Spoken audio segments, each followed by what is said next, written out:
waiting on the stream right now, and we'll Waiting on go. the world to change. When's the stream gonna start? We'll never know, 'cause it never lets me know. It says starting in 35, but we'll never know. Okay, I'm gonna go ahead and start now. Yeah, you're good. You're good. We can just lead into it. No biggie.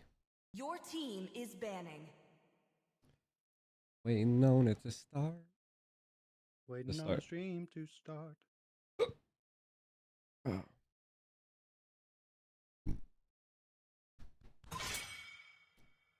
Your team is banning. 5, 4, 3, 2, Is to 1. trick the Reaper. What's up, everybody? G the Aiko here. We're here with a mass tournament. You guys probably can already hear the games going on in the background. But we got ZEKIEL here, man. How you feeling? I'm feeling with my hands. I'm feeling with my hands. Super excited for this game. We've been waiting for it for a while. F1 versus 9T. Primed, and we're getting right into the draft and ban series right away.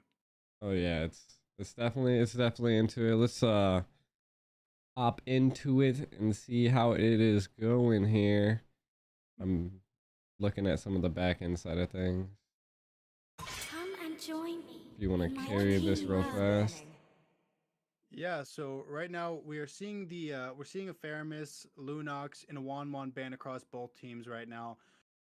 Really normal bans that we're seeing within this respective meta. We're seeing a lot of the Wanwans and a lot of the Lunoxes, especially Faramis, being a little bit more of a selective pick, might be giving a little bit of insight into what type of composition that they are looking to build. So typically with these really aggressive compositions where they can really latch onto an entire team and punish, those are the things that typically a Faramis is going to be effective at preventing. So again, by banning him out, might be opening up some of them options. With that being said, 9T is also going to follow up with the Mathilda ban. Again, another really common ban, a hero that, you know, using her guidance allows so much extra mobility on some of these different threatening heroes like Nolan, who is another top ban. That threat level is just such a it's just so serious.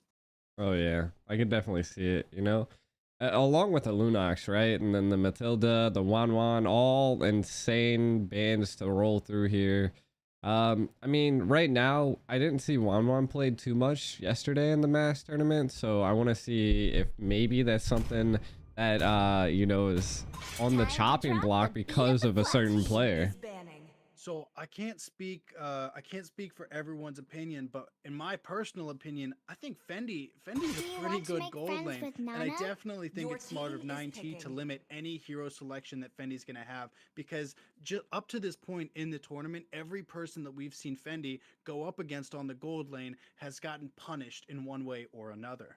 Okay, all right, so we got some insane gold lanes we'll definitely have to keep an eye out for. Now, we are going into the first pick here. First pick's always huge, and they're going to whip out the Nolan. We've seen this utilized and played quite a bit yesterday. I want to see if Kenshin is going to be able to bring that same energy to the playing field. I'll be very interested to see if Kenshin actually keeps the Nolan and swaps him off to somebody else, because Kenshin is a player for F1 that we've seen more times than not playing on the EXP lane. So I'm wondering if he was just popping in an early secure while the rest of the team, you know, maps out what their healthy decisions are going to be. And really, I think a lot of the options are going to come from the 9T folks. We do see Afnan looking at locking in the Diggy, and Yorishi really not really sure. Oh, they decided to lock in Valentina, which is really going to be a strong option, especially if they can steal that fracture capability from the Nolan and have a couple well placements of that. Yeah, we'll have to see what they roll up here, because I think there might be a couple more ultimates that'd be well worth it for the Valentina.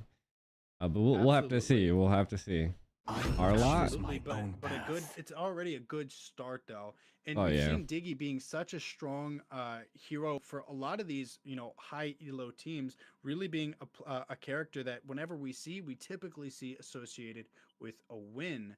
And already, you know, the Arlet popping up, that final slash is, you know, is effectively nullified by the Diggy if that's the only CC that they decide to slot. Yeah, it is true.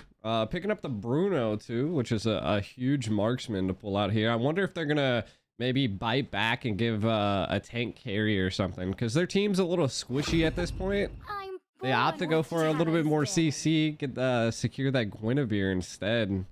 So they're waiting to the very end for that marksman. So I will say straight away that, you know, I'm already seeing a little time bit to go more to the magic RT damage than I show. typically Team like is back. associated with on the side of Mm. 9T. We see the Guinevere, we see the Valentina, we see the Diggy. So it's making, you know, that radiant armor just already right out of the bat such an excellent option if, you know, Jay does decide to lock down on a tanky on some tanky heroes. Yeah, that's ultimately true. You know, I mean, I've seen three magic dealers are something that's not super detrimental sometimes, but it definitely can, you know, make it or break it for your team. Teams though do have to really, you know, bite down if they want to opt to go for that Athena's, or see what they, depending on what marksman they pick, it might be, you know, one way or the other that they need to lean into more physical resistance. So we'll have to see what they play through here, but they're opting to go with the Yuzong Bang. They still need an EXP lane. I definitely don't. I don't think they're flexing the Valentina or the Diggy or the Kagra. So we'll have to see. From what I know about the team, you know, especially T being, you know, such an excellent jungle for the side of 9T, I definitely don't think that jungle slot's going anywhere. Again, I'm super excited. We do see the Edith ban as well as the Lilia. You know, we still haven't seen our mid lane come out for the Forgotten Ones yet. And I do think that whoever they decide to lock in is going to be such a detrimental character for their composition, because right now they've got really great opportunities to do, you know, a set, and then they've got two really hard, you know, damage dealers. So if they could get somebody who can control that flow of motion a little bit more, they're definitely going to be opening up some more opportunity. Yeah, for sure. Yesterday we did see a Guinevere roam, but I don't think they'll pull that out with the Diggy being there. They banned the carry. I was suspecting they wanted the carry tank, but I mean they opted to go with the Guinevere earlier, so maybe they just were hoping out that they weren't gonna ban the carry, or they have something else under their sleeve. I'm definitely excited to see who VD picks up. Picking up some of these, you know, different, again, you know, tankier heroes is just so essential right now. Showing the Ruby though, not sure if that's going to be the end all be all here that they're hoping for it to be. But again, you know, stacked onto the Diggy, it might be able to do something. True. We did see a couple Rubies played yesterday, and I mean it was hit or miss. It comes down to execution from the player in order to utilize the Ruby at a higher tier level. So we'll have to definitely see some sets being made. I mean, one thing we are going to see T with this Kagra, if T is the one actually using it, just the sets that they're going to bring in, and with the combination of Ruby could play into their hands for 9thieves. I love the Navaria and Fredrin combination pickup. The slowing effects that are going to come from that Astral Echo on Navaria are going to do so much to help zone out and give great vision at all portions of the game to the Forgotten Ones, and then pairing that Fredrin into that, because he's not a character with huge mobility, so the slowing effects from the Astral Echo on top of the enlarged hitbox is definitely going to open up the utility that he can provide for his team. And being that he's got his CCs and Arlit has them, if they time it out, they can get the time journey to get wasted out, and then they've still got a secondary setting capability. I was wondering what was going on. I seen two Retries, and I was like, uh-oh, hopefully this is just a tournament lobby problem, but looks like they are opting to go possibly. Where do you think this Fredrin's going, into the Rome? At this point, I think it's more Arlot Rome? likely. I think Arlot might be more likely to go Rome, but I typically have seen Jay go Rome more, so it could go either way at this point. Yeah, they're definitely giving it to us, so we'll have to see. We're gonna be getting into game 1. We have 9thieves versus the Forgotten Ones. Let's see what they can bring to the battlefield here in the Land of Dawn. The Land of Dawn, sometimes it feels like deep town Miami. Rough in there sometimes, man. I'm so excited again to see the work that these heroes are going to be put in. I'm definitely excited to see Kenshin inside of the jungle again. I've not really seen him, you know, jungling. He's always, every time I've seen him play, it's always been the EXP lane. So to see something different is definitely super exciting. Yeah, definitely. I mean, we'll have to see. Some of these people are the first time I've actually been seeing them, so I wanna see what they can definitely bring to the playing field. I'm not seeing anything too different from a normal rotation from either team right now. But if I had to say what the win conditions here are from the side of the Forgotten Ones, they're gonna have to definitely wait until the mid game, get that R-lot to be able to rotate to get some of those slashes in there to secure the team. So maybe early ganks under the gold lane from the Forgotten Ones to take out this Irithel to stop that late game burst ability. And then the opposite, we can already kind of see that they're putting that pressure, like I said, from the side of 9thieves. They really need to watch out for this Irithel. We can already see that Forgotten Ones is putting pressure down.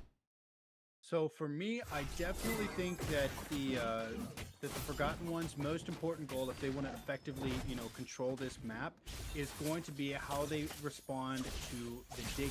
If that Diggy is on his game, if Afnon is on his spots and isn't letting that time journey get baited out, he's definitely going to put the 9T folks in a position where they can be, you know, successful. Jay just whiffed a flicker right there. I wonder if that was a misclick. That's something you don't want to just randomly waste, so that might be something that they needed for this next turtle take here. They do look like they're wavering on it. I do believe what you said with the Diggy. Like the Diggy, though Afnan doesn't look like he's being too active just yet. Nice little set from T, but no luck with a purple Requiem decides to shoot it off. Jay trying to be invasive and trying to help control the gameplay on top of the turtle, but T does manage to secure it. Both teams respectively making their way back across the maps and want to heal.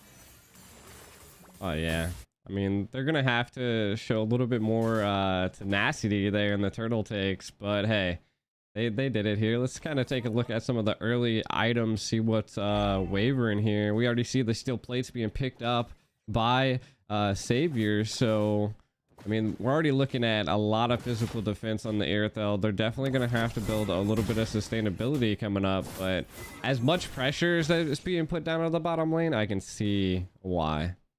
Something that I'm keen to see is we definitely see already, we're seeing a lot of Fury Hammers being picking up by the Forgotten Ones, which is going to open up a lot of penetration options. But being that there's not a whole lot of defensive heroes on the 9T folks, you know, I'm hoping that they don't build too much penetration and give up some of the utility that comes from some of these other items. That is true. That's a good thing to look out for, because we're not seeing too many tanky heroes, but I guess they just want to burn through that Fredrin when he comes into the playing field. It's also, I mean, again, this is I haven't been into this new meta, but seeing a Fredrin tank is kind of wild in my playbook. Yeah, I mean, it's definitely different. I mean, there's a whole lot of things that I've been saying recently, and I think it's that the meta is beginning to mean less and less, it feels like, within the North American scene, because so many of these players are coming out so effective and so comfortable with their own respective heroes that it almost feels like they're able to deny the meta. First blood going to 9thieves. They did jump at Find there. Findy went down quick. What? Oh, they're gonna keep it up. Flash popping up on Jay, getting a little bit hemmed up, especially by the Diggy, but still manages to get out of there thanks to, again, the wonderful utility that is Fredrin. Yeah. We'll have to see. We'll have to see. I think it's I personally think Fredrin's not the pick here, but they're gonna roll with it. I mean, maybe he'll show me put me in my place later on. So I typically wouldn't want him as a tank or roam, just because I think there are typically better options. But again, with some of the R-Lot's capability of making a set and then pairing that with Nefaria's Astral Echo, again, you know, I do think it is a viable option, especially when you look at his tankiness in comparison to anything that the 9T folks have to offer. Again, maybe not the best pick, but still a good viable pick. Yeah, he does have the support when he needs it. The top lane's not too much going on up there. kind of bouncing around here, seeing what's going down. I think it's all gonna come down to this gold lane, and this Diggy Afnin's just look at these. He's just bombing it up right now. Finn not even able to leave the base. They're gonna have to. Again, Fendi just such a strong gold lane player. If they leave him unchecked, you know, Savior's gonna have a hard time. Oh yeah, you can already see that he's like, yo, bro, I need a little bit of a rotation down into the gold lane. He's like, I can't even make it out of my tower. F1 bringing the entire team for a simple rotation. Gonna say I'm not a huge fan of the 104 stack though. We did see Arlot drop on the top side of the map, which means now they have an unprotected 2 full lanes that they're now gonna slowly have to work their way across the map against if they want to defend. It is true, and I mean, you don't want to lose your EXP lane too early. It's around the 6-minute mark. I mean, it's gonna be a little rough because it looks like they've already taken out that EXP tower, which is an interesting take because normally you don't see the EXP tower fall first. No, not typically, but it's not the end all be all. Again, you know, Arlot being such a strong hero, whether it's in the early, mid, or even late games of the portion, depending on how he's building. If we do see a tanky Arlot build, which is very possible, I definitely think, you know, end game he's going to be a lot more effective, but he is going to be lacking in these 9thieves is just nasty. 9thieves have been doing a fantastic job of keeping split pressure rotating off of the gold and EXP lane. We've seen some pretty good gameplay also coming from the Forgotten Ones, but that split pressure is just so hard to defend. Definitely. Had to turn you up a little bit. I guess it went down somehow, but we're good now. We do see T secure, I believe, the 3rd turtle in a row. Definitely going to be giving a lot of edge to the 9thieves, folks. Already being up just over 3,000 gold is already is a fantastic set and capability to help snowball a late game. It is true. It is true. We'll have to see. I want to see if Fendi can come back from how many ganks that he has been given. You know, I mean, I think it's going to come again to the late game, but I don't think 9thieves wants to let it go to that late game. We just saw Kenshin digging deep, popping his fracture, but just barely whiffed. And it looks like Diggy's going to get to go home nice and safe. Ooh, we are seeing maybe. Kenshin again doing fantastic pressure, manages to cut down Valentina. T trying to show a little bit of presence to back VD up. It is enough to shoo the Forgotten Ones off of lane, but not without managing to steal at least that 1 kill. Yeah, I mean, that's what the Nolan excels at, right? Just being able to do that quick burst pressure. Look at Jay kind of feeling it out here. Oh, we do see a little bit of Jay getting a nice little control on T, trying to hammer up. T's trying to get on there, but that fracture pops, and Appraiser's Wrath is going to be the end-all be-all for her life. And now she's got 25 seconds before she's in the next map. We do see the Forgotten Ones getting ready to stage and look for the next fight right around the mid portion of the map. That was what the Forgotten Ones needed, right? They needed that breathing room, being able to take out the Kagura. T falling right there was huge for them. This is their time to kind of change tides. Yeah, we do see Jay absolutely trying to put in some pressure. We see that I'm Offended popping up from the Ruby, but Jay just barely gets out of there. And with the assistance of the Astral Echo, has now managed to set the 3 9T folks up for a hard press if they decide for it. 4 seconds away from this Lord coming up. How are you feeling? Well, I thought they were going to utilize their advantage to have a little bit more of a scene and set up for this Lord, but they didn't. It looks like they didn't take that advantage. They got pressured, and 9thieves just kind of slapped back at them. So they're controlling the Lord zone pretty well. I don't think Kenshin's going to be able to get in there. No, really, really difficult, especially whenever you were looking at Jay, who is trying to make his way downtown, was walking fast, faces past Lord bound, but with all the pressure coming up from the Diggy, nowhere to go. This is a fight. Yeah, we do see Arlot trying to get a nice set, but Kenshin, doing a fantastic job of zoning him out. Meanwhile, Bruno's on the top side of the map, pushing and managing the Lord push in itself, denying any real gain. Yeah, I mean, he's doing a decent amount of damage. I think he's going to have that Lord gone, but now he's going to give up that opportunity to, keep his base alive. A trade's a trade. Sometimes you gotta look at, you know, what's going to be the most beneficial for my team. And again, the Forgotten Ones, evidence of their ability to make decisions on the fly is the fact that they've made it this far. Right. I mean, we can see that was a huge play. They kept them all into the Lord pit while they were able to take out the Lord and himself. Though I do feel like right now it's only a first Lord, so it's not like if it touches a tower, it's not going to be the end all be all, right? Like it's not going to crash into it. It's not luminous. It's easy, right? The super minions are what you're going to have to worry about. Man, I feel bad for that Nolan right there. You gotta feel bad about yourself. You just popped fracture on Guinevere and she didn't even blink. Not a single blinking eye. Just not worried. He just ate it. That's tough with a... Oh, the seal play. Oh, we do see Jay shooting in there, trying to hem up VD, and it looks like they are going to take a bunch of damage. Nolan keeping a whole lot of pressure, but the kill will go to Fendi.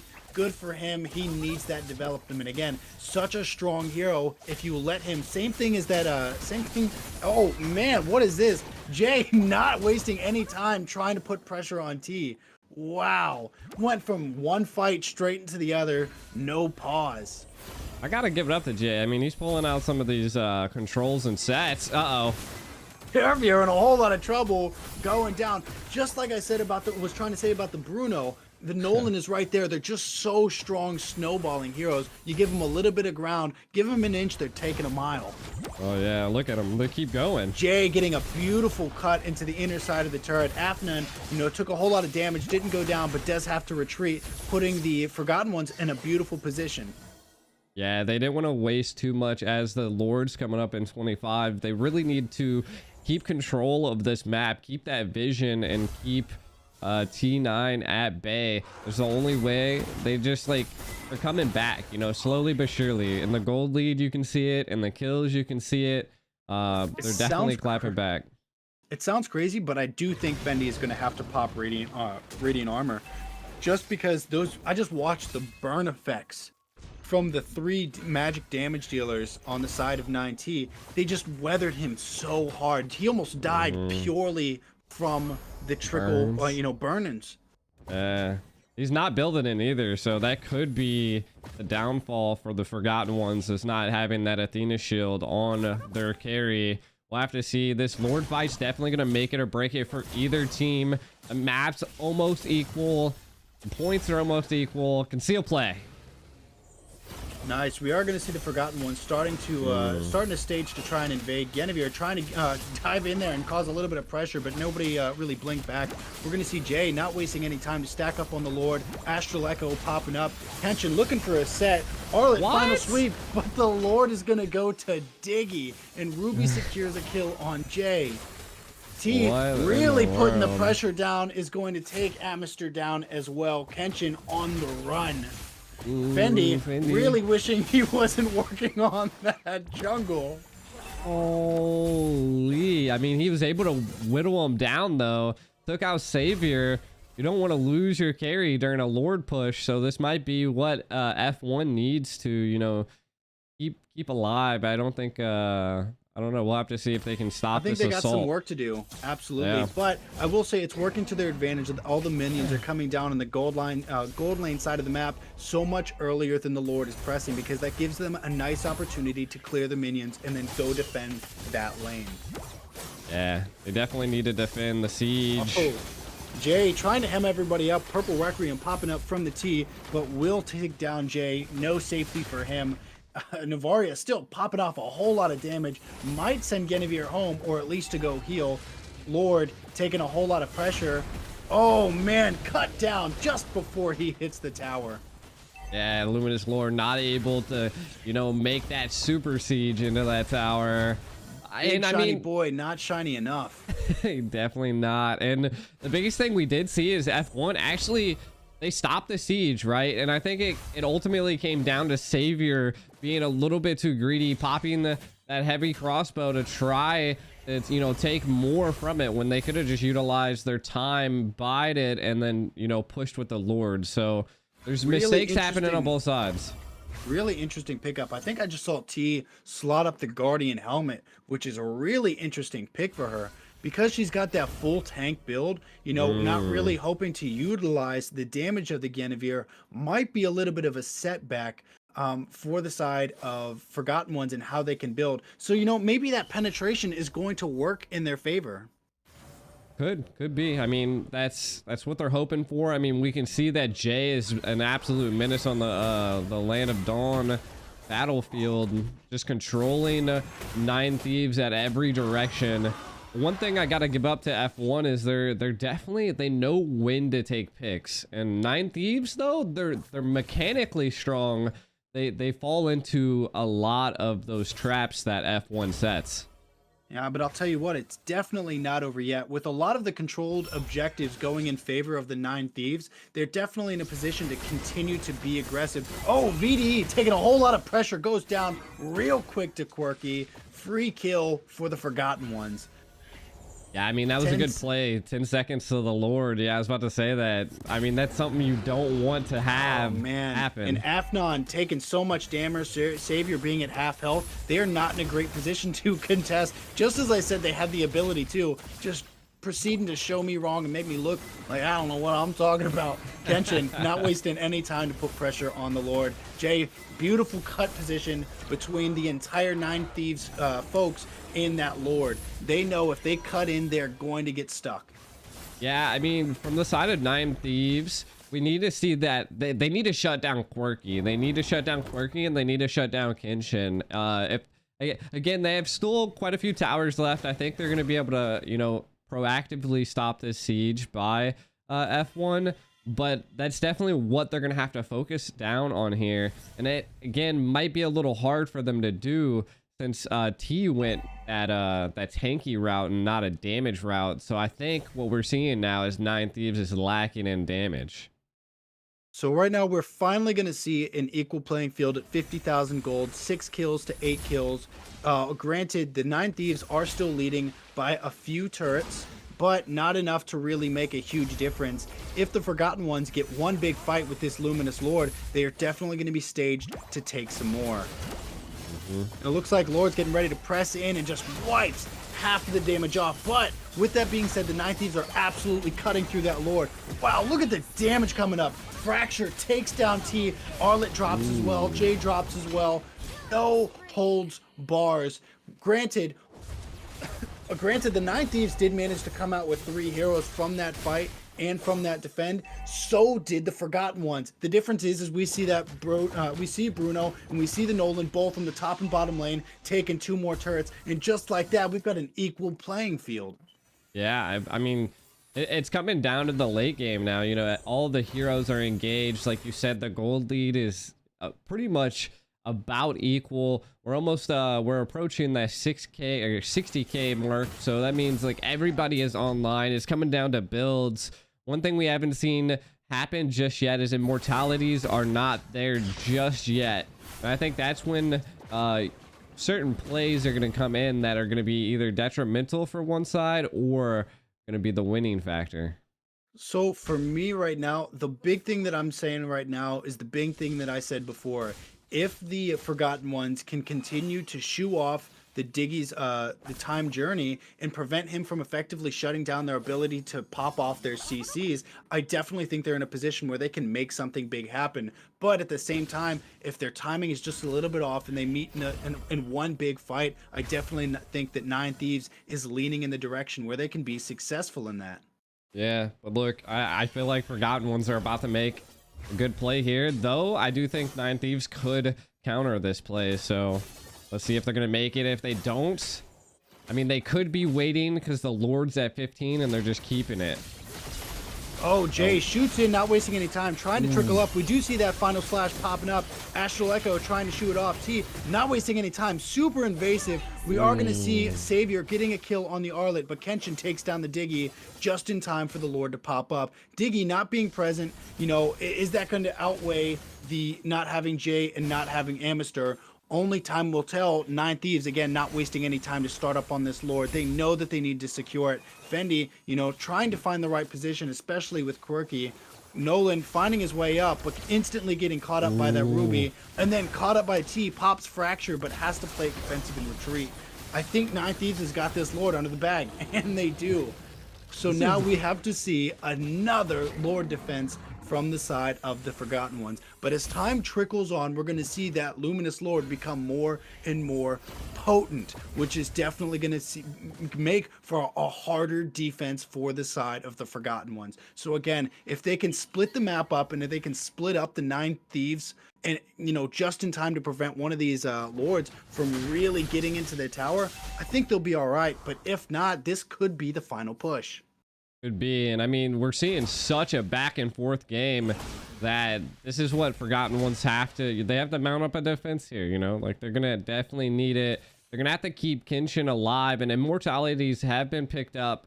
This is what's going to make it or break it. I feel like Kenshin is going to be able to, you know, pierce into that back line and be able to make these, you know, crazier plays. For sure, but it looks like Jay's going to try to shoo off the Lord, but he decides against it, and they lose their first tier inner tower for it. Amister taking a whole lot of damage. Hemmed up, Purple Requiem pops from T. Is it going to secure Amister? Yes, it will. It goes down to the Valentina. Irithil not wasting any time to chew through. Granted, the 9thieves really low on health, not able to sustain a whole lot more pressure. And it looks like Jay's not going to waste any time to get in there. It looks like he's trying to, he does secure a kill on VD, but again, goes down to the Valentina. It's down to Fendi, down to Quirky. Savior putting up a whole lot of pressure. Is he going to be able to make this happen? They're holding on, man. Holding on to everything that they can, and it looks like they're going to try to take this final inner tier turret with them, and I don't think Fendi's got what it takes to, you know, really shoo them off. But now is the time. Purple Requiem on Fendi. I think Fendi's going to drop. Immortality goes down, and he's not able to get away from it. Quirky does not have enough AoE damage to take on every single minion and the side of 9thieves by themselves. And with that, 9thieves is going to take the first of the best of 5 series against the Forgotten Ones. That was a great game. That was a great game. It was back and forth. You couldn't really tell who was gonna get it, but congrats to 9thieves winning the first game of the BO5. So let's kind of, do you think Yorshi is the actual MVP here for 9thieves, or would you give it to someone else? Man, honestly, I saw a lot of really good moves coming from T. I saw some really good moves. That tanky play style that she played, absolutely used it and was extremely invasive into the side of the Forgotten Ones, which opened up so many opportunities for Xavier to hop in and just really rip into people. We see that 26% damage coming from Xavier. I think that's the highest on their team, and a lot of that was because T was present. I like it. I like it. We can definitely give the MVP to T. I've seen T in pretty much every battle and securing a lot of the vision for 9thieves. So we'll have to see into the next game and see if Forgotten Ones can change the tides here against 9thieves. Yeah, and although you did say if you feel like you giving the MVP to T, I do want to say really quickly, I think the whole team should have got an MVP that game because, and I know that sounds crazy and it sounds bizarre, but really when it comes to games like that, it really does take the entire team. One of my favorite sayings is single players don't make games, teams do. And I think that was a perfect example of that. Yeah, and I mean, I was so, it was crazy because I suspected Forgotten Ones to actually, you know, they were controlling, they were making those plays, like I was saying, like their teamwork was there. Again, I just think 9thieves were a little bit more mechanically there, though. Yeah, I would have liked to seen the Forgotten Ones with their respective composition. I think they had a lot more capability of taking the fight outside of those large team fights and winning smaller fights across the map. I think if they would have focused more on fighting and splitting, again, you know, that top lane, bottom lane that we were seeing the 9thieves do, I think if the Forgotten Ones would have done that exact same thing, I think they would have been more successful, especially in the earlier portion of the game. Yeah, definitely. But I think we're going to be possibly jumping into the next match. We do have some of the technical teams behind the scene making sure that the match tournament is fair and square. So occasionally they might be checking phones and, you know, making sure everybody's, you know, on equal playing fields and no one's doing anything illegal. So if we do go, we're talking a little bit more. At least you guys know why. We're just trying to make sure it's a fair tournament and everything like that. Honestly, I think it's fair. I think it's I'm saying I think it's fair for them to do that because I mean, imagine you're the Forgotten Ones and you're finding out that it's actually Onic controlling the Oh, the God. 9 Thieves, and you're just like, maybe something's a little bit off. Well, I'm pretty sure I saw T's name flicker Kairi for a second, so maybe threatening, you know. Call me crazy, but Call me crazy. No, but I exactly. think I saw it glitch and show that. Yeah, so Yeah, Kyrie's in the lobby. Yeah. yeah. But we're gonna be getting into the draft. Your team is Yeah, banning. straight into it, no holds bar. What do you think? Do you think any respect bans are going to come out this game that we didn't see last game in lieu of adjustments? I mean, we'll have to see it. I didn't see anybody like sticking out that was being an absolute nuisance for either side. Maybe the Diggy was definitely a nuisance for F1 into the gold lane, just the constant support and pressure. So maybe I think a we'll see Guinevere it. could pop up. Yeah, Guinevere is a pretty common ban in itself, and now knowing that T is so effective at that hero, that red flag should be showing and saying, hey, you know, maybe don't let her do that. yeah, true. I mean, the Gwyn, T definitely pulled that Gwyn out like no tomorrow. The tankiness was a wild pick last game, so we'll have to keep an eye on T because the technicality there is Wild but insane. calculated. Wild but calculated. That's true. You know, you never know where you're gonna get it. Anybody who knows me knows that the respect that I have for T is enormous. Again, just their ability to play across the map in so many different heroes, and then playing the heroes in a way that, you know, isn't always what's considered meta, but still making the most of what it is. And that was, you know, really what I was trying to say last game was that the North American scene right now is in such a position that they're like, not everybody's really shooing with the meta. A lot of people are just doing what they want to do and getting really good at what they're comfortable with doing and making it work. It's true. It is true. Sometimes it comes down to comfortability and just playing heroes that you're good at, especially in North America, where everybody's not mechanically gifted, you know? There's the Guinevere ban. You guys heard it first. Zeke, the all-knowing, aka the thickest caster in North America, God. both physically and mentally. We up. The boy said he's thick. We're bringing the said that? Esmeralda thickness into the chat, huh? I'm the male Esmeralda of the Oh, North God. American scene. The That boy boy's is a got threat. we got buns for days. He said, keep him off the camera. All right. Lord have mercy. We did see a Nana ban here. Well, interesting enough, I'm trying to think of what they could possibly be scared about a Nana, because I don't think Nana was banned last time. So I don't know what they're going for. I've been seeing a lot of really strong Nanas played. Yeah. And I mean like an obscene amount, because for some reason there's a couple builds right now that you can put Nana on that pretty much between her Molina Blitz and just popping that little boomerang at you can pretty much 1 to 2 shot kill you just within itself, even if you've got a bunch of magic protection. So I can definitely understand, you know, between the setting capabilities of her cat, Molina, or the Molina Blitz, you know, wanting to shoot her off. But again, pairing that with the obscene damage that she's been showing, I mean, I can understand it. Makes sense. They left open the Diggy once again, though. I was actually super surprised because I thought that Diggy was gonna get banned out, but seeing that picked up, interesting enough. Aramis could be a decent counter for that Diggy.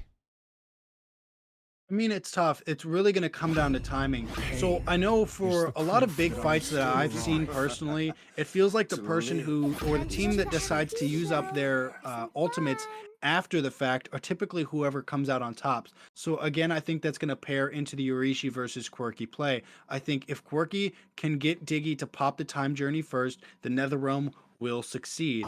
But on the opposite side, I think if Quirky pops a little bit too early, a little bit too premature, I think Yorishi can really punish them. Okay, all right, I like it. I'm a huge Brody fan, so let's see. And Annie, I love the Brody pick as well, or at least I did. I'm not really sure how I feel about Brody after the recent patch notes came out, nerfing the cooldown time of his ultimate. You know, I'm not really Mm. sure that it's as viable as it was. Enters the scene. Yeah, it's not as quick on the battlefield, but we'll kind of see. I want to know if this Fanny is going to play detriment into 9thieves lineup here. I mean, they have the Diggy, they have the Lilia. What's really going to be her target? We'll have to figure out. Yeah, I mean the magic shoes of the the magic shoes is definitely going to be a threat, especially if you're not effectively able to stun out. So I definitely think they're going to need a little bit of CC if they really want to make total use of this Fanny. Otherwise, we're going to see Kenshin diving in and then, you know, Lord forbid, get hemmed up by Arlet and just burn down. That is true. That's what I want to see here. Though carry tank is available, probably what I would opt to go for here for 9thieves, just because you're gonna want that tankiness. You don't want Ken to be able to, you know, hunt down your gold lane. Absolutely. You definitely need more sustain. Again, I know that they managed to get away with not having a whole lot last game because T did decide to go with the tankier build Guinevere that did save up a few options. But with Guinevere being banded, who is she really going to represent this game to make up for it? I know she's showing alpha and Savior is showing the carry. Probably we might see another tank carry coming up. But is Alpha really going to... He's a good sustained hero, but does he have the tankiness required to face Fanny head on? Maybe not. Yeah, I'm in the same boat. I think that the Alpha would, you know, definitely struggle. So they're opting to go for more of the early game Martis. I like it. I mean, they need that speed. They need the interrupt to be able to keep Kenshin at bay. Let's see what the last pick by F1 is. I'm going to say the opposite thing that I said last game. This time, I do feel like the 9thieves are picking a little bit too much physical. And it's if Savior does decide to pick a tank build carry, you know, that damage that she does is really mitigated, which also, although isn't impossible to work with, but because it's the same type of sustained and then peaking damage as Martis and then also as Arlet, we might see an Antique Cuirass picked up really early in this map. And if they do decide to do that on the side of F1, again, I really think that can penalize the and really not only penalize, but it could really stop the 9thieves from being able to effectively develop. I was actually a little surprised to see this raft pulled out here. So I mean, I think they're just trying to be as fast as possible on the side of F1. They build around that team comp. Like they're always there as a full 5-stack, so they really want that 5-stack support they're securing with the raft. So something I'm not really sure about, maybe you could answer me for, is Rafaela's healing effects capable of stacking on to Feramis's Netherrealm? Like if his Netherrealm is being diminished, can the healing counteract the diminishing shields and sustain it? It normally does. So it normally heals them in the background. So like even if the Netherrealms pops, it will heal them. So I think it does. Yeah, we'll have to see when it comes out into the field here, though. We are going to be getting into game 2 here of the mass tournament. Oops, I forgot to go into that. Getting into game 2 of the mass tournament here, finally. We're going to be seeing the Forgotten Ones versus 9thieves. 9thieves already being able to secure 1 win here. We're going to have to see the Forgotten Ones strike back. Absolutely. I know the Forgotten Ones definitely got to be feeling the last game, especially being such a close-knit game against the 9thieves. Know that they're going to be looking for that revenge. Hopefully, we don't see them play in a way that is punishable and ends up getting them hurt. My brain was very confused because I heard a motorcycle and I was like, where's Benedetta, right? But it was the emote. It was the emote. I forgot that they had a motorcycle emote. Oh man, Fergie taking so much damage. Man, Afnan really killing it, dude. Kenshin not wasting any time, getting a nice quick kill on the Lilia. Not having those magic shoes is really really not great for Lilia yet, especially with that Fanny on the field. Even not having the cutthroat option yet, there's just no survivability for that Lilia. Yeah, and they're clapping back though. I mean, both teams are now 1-1. You definitely don't want to feed the Fanny early into the game though. But paired with that Martis being able to get that early kill. Oh man, we see Forgottenones being super invasive, trying to get some damage off on Savior, even if not being able to secure a kill on them, is going to have to force a recall, which opens up the Golden Tower option for Brody. Carry does decide to stay though and clear the minion wave. Definitely super smart on their part. You do not want Fendi getting that early game development, but I think they might be forced to give it up sooner or later.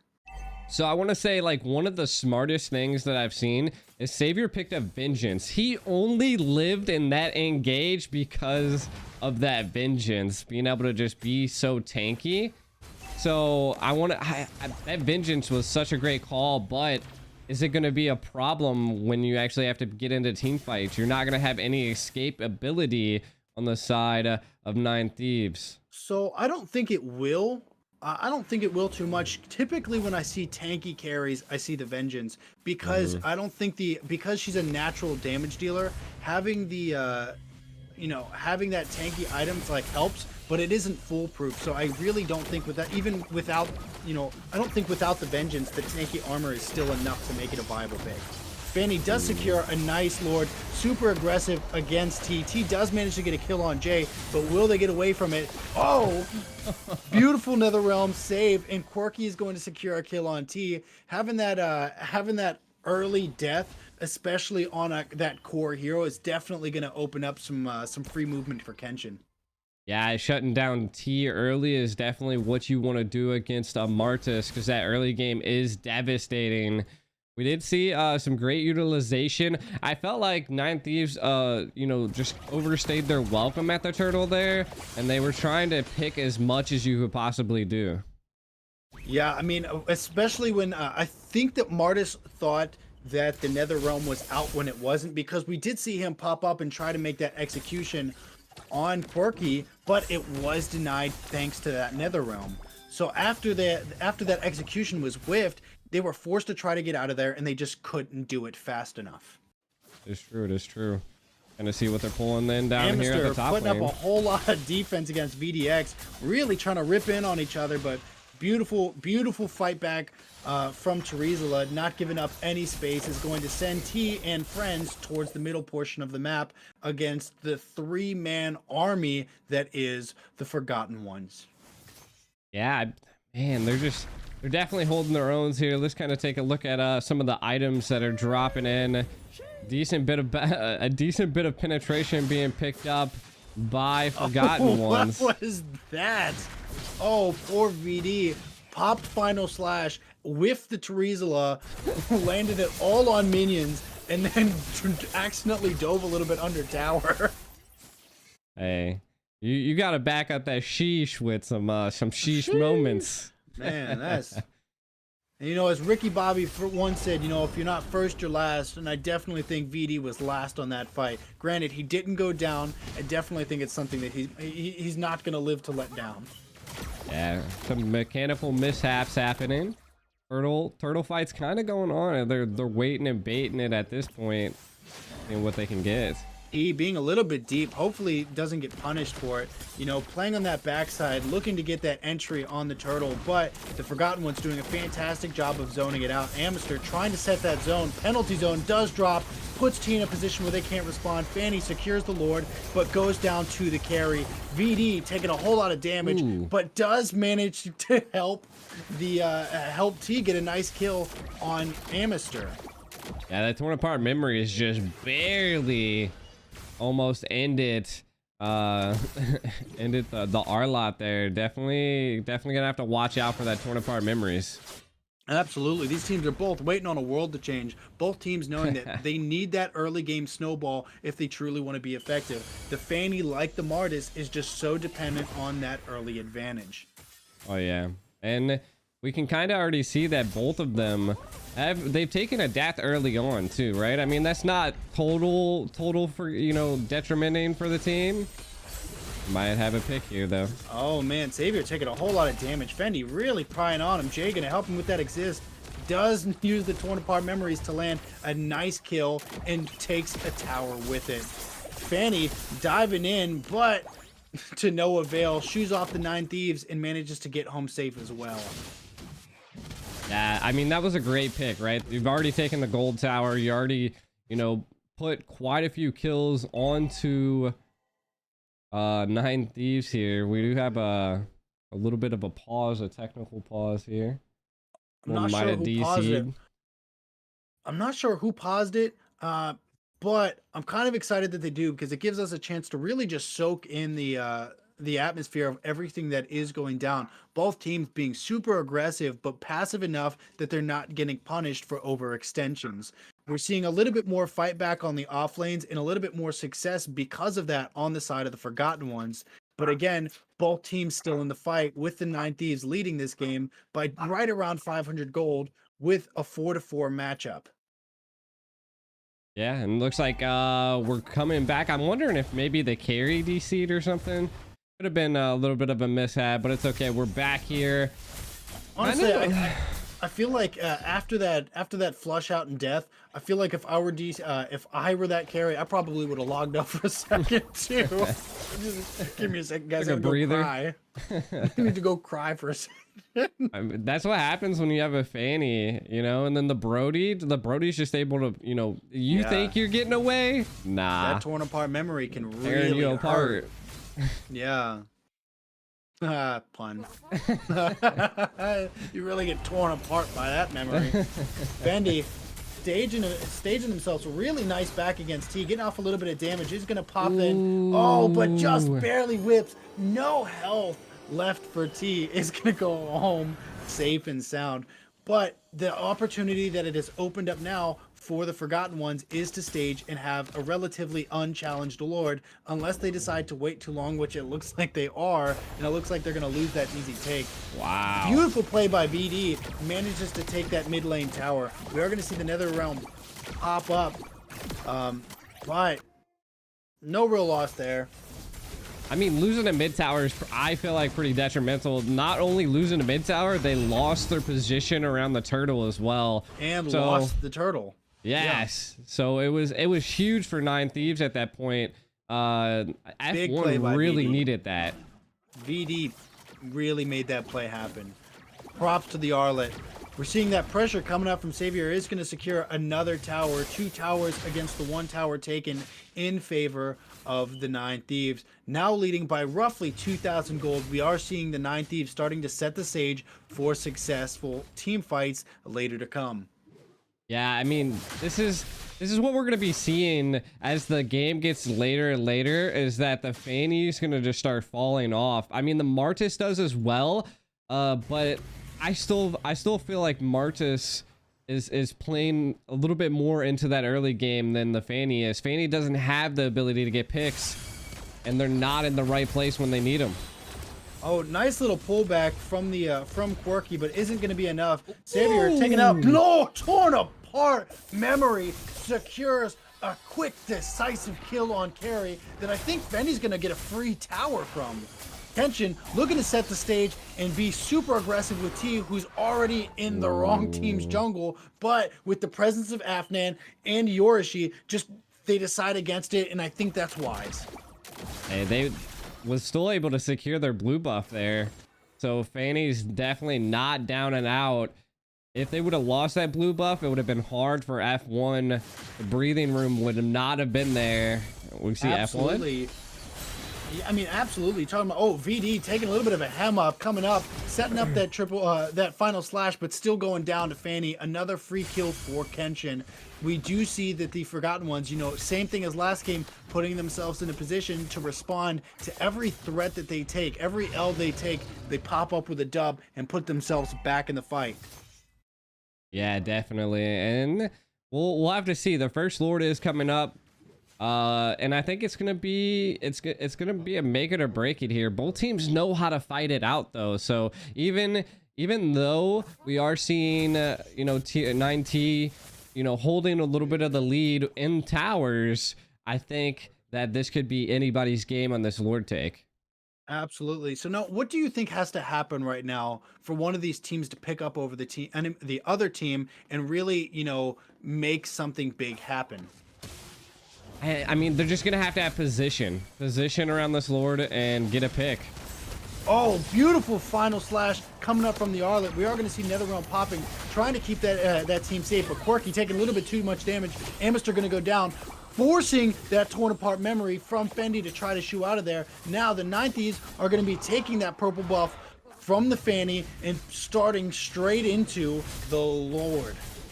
Yeah, But I'll tell you what, I don't think that picking up the Lord right now is honestly the greatest idea, being that you're only 45 seconds away from getting that lustrous Lord, that luminous Lord, the big La Grande Papa, and getting him on the stage with those even stronger enhanced minions would absolutely do a whole lot more. I really think 30 seconds now away from having that up, I really wish they would have waited.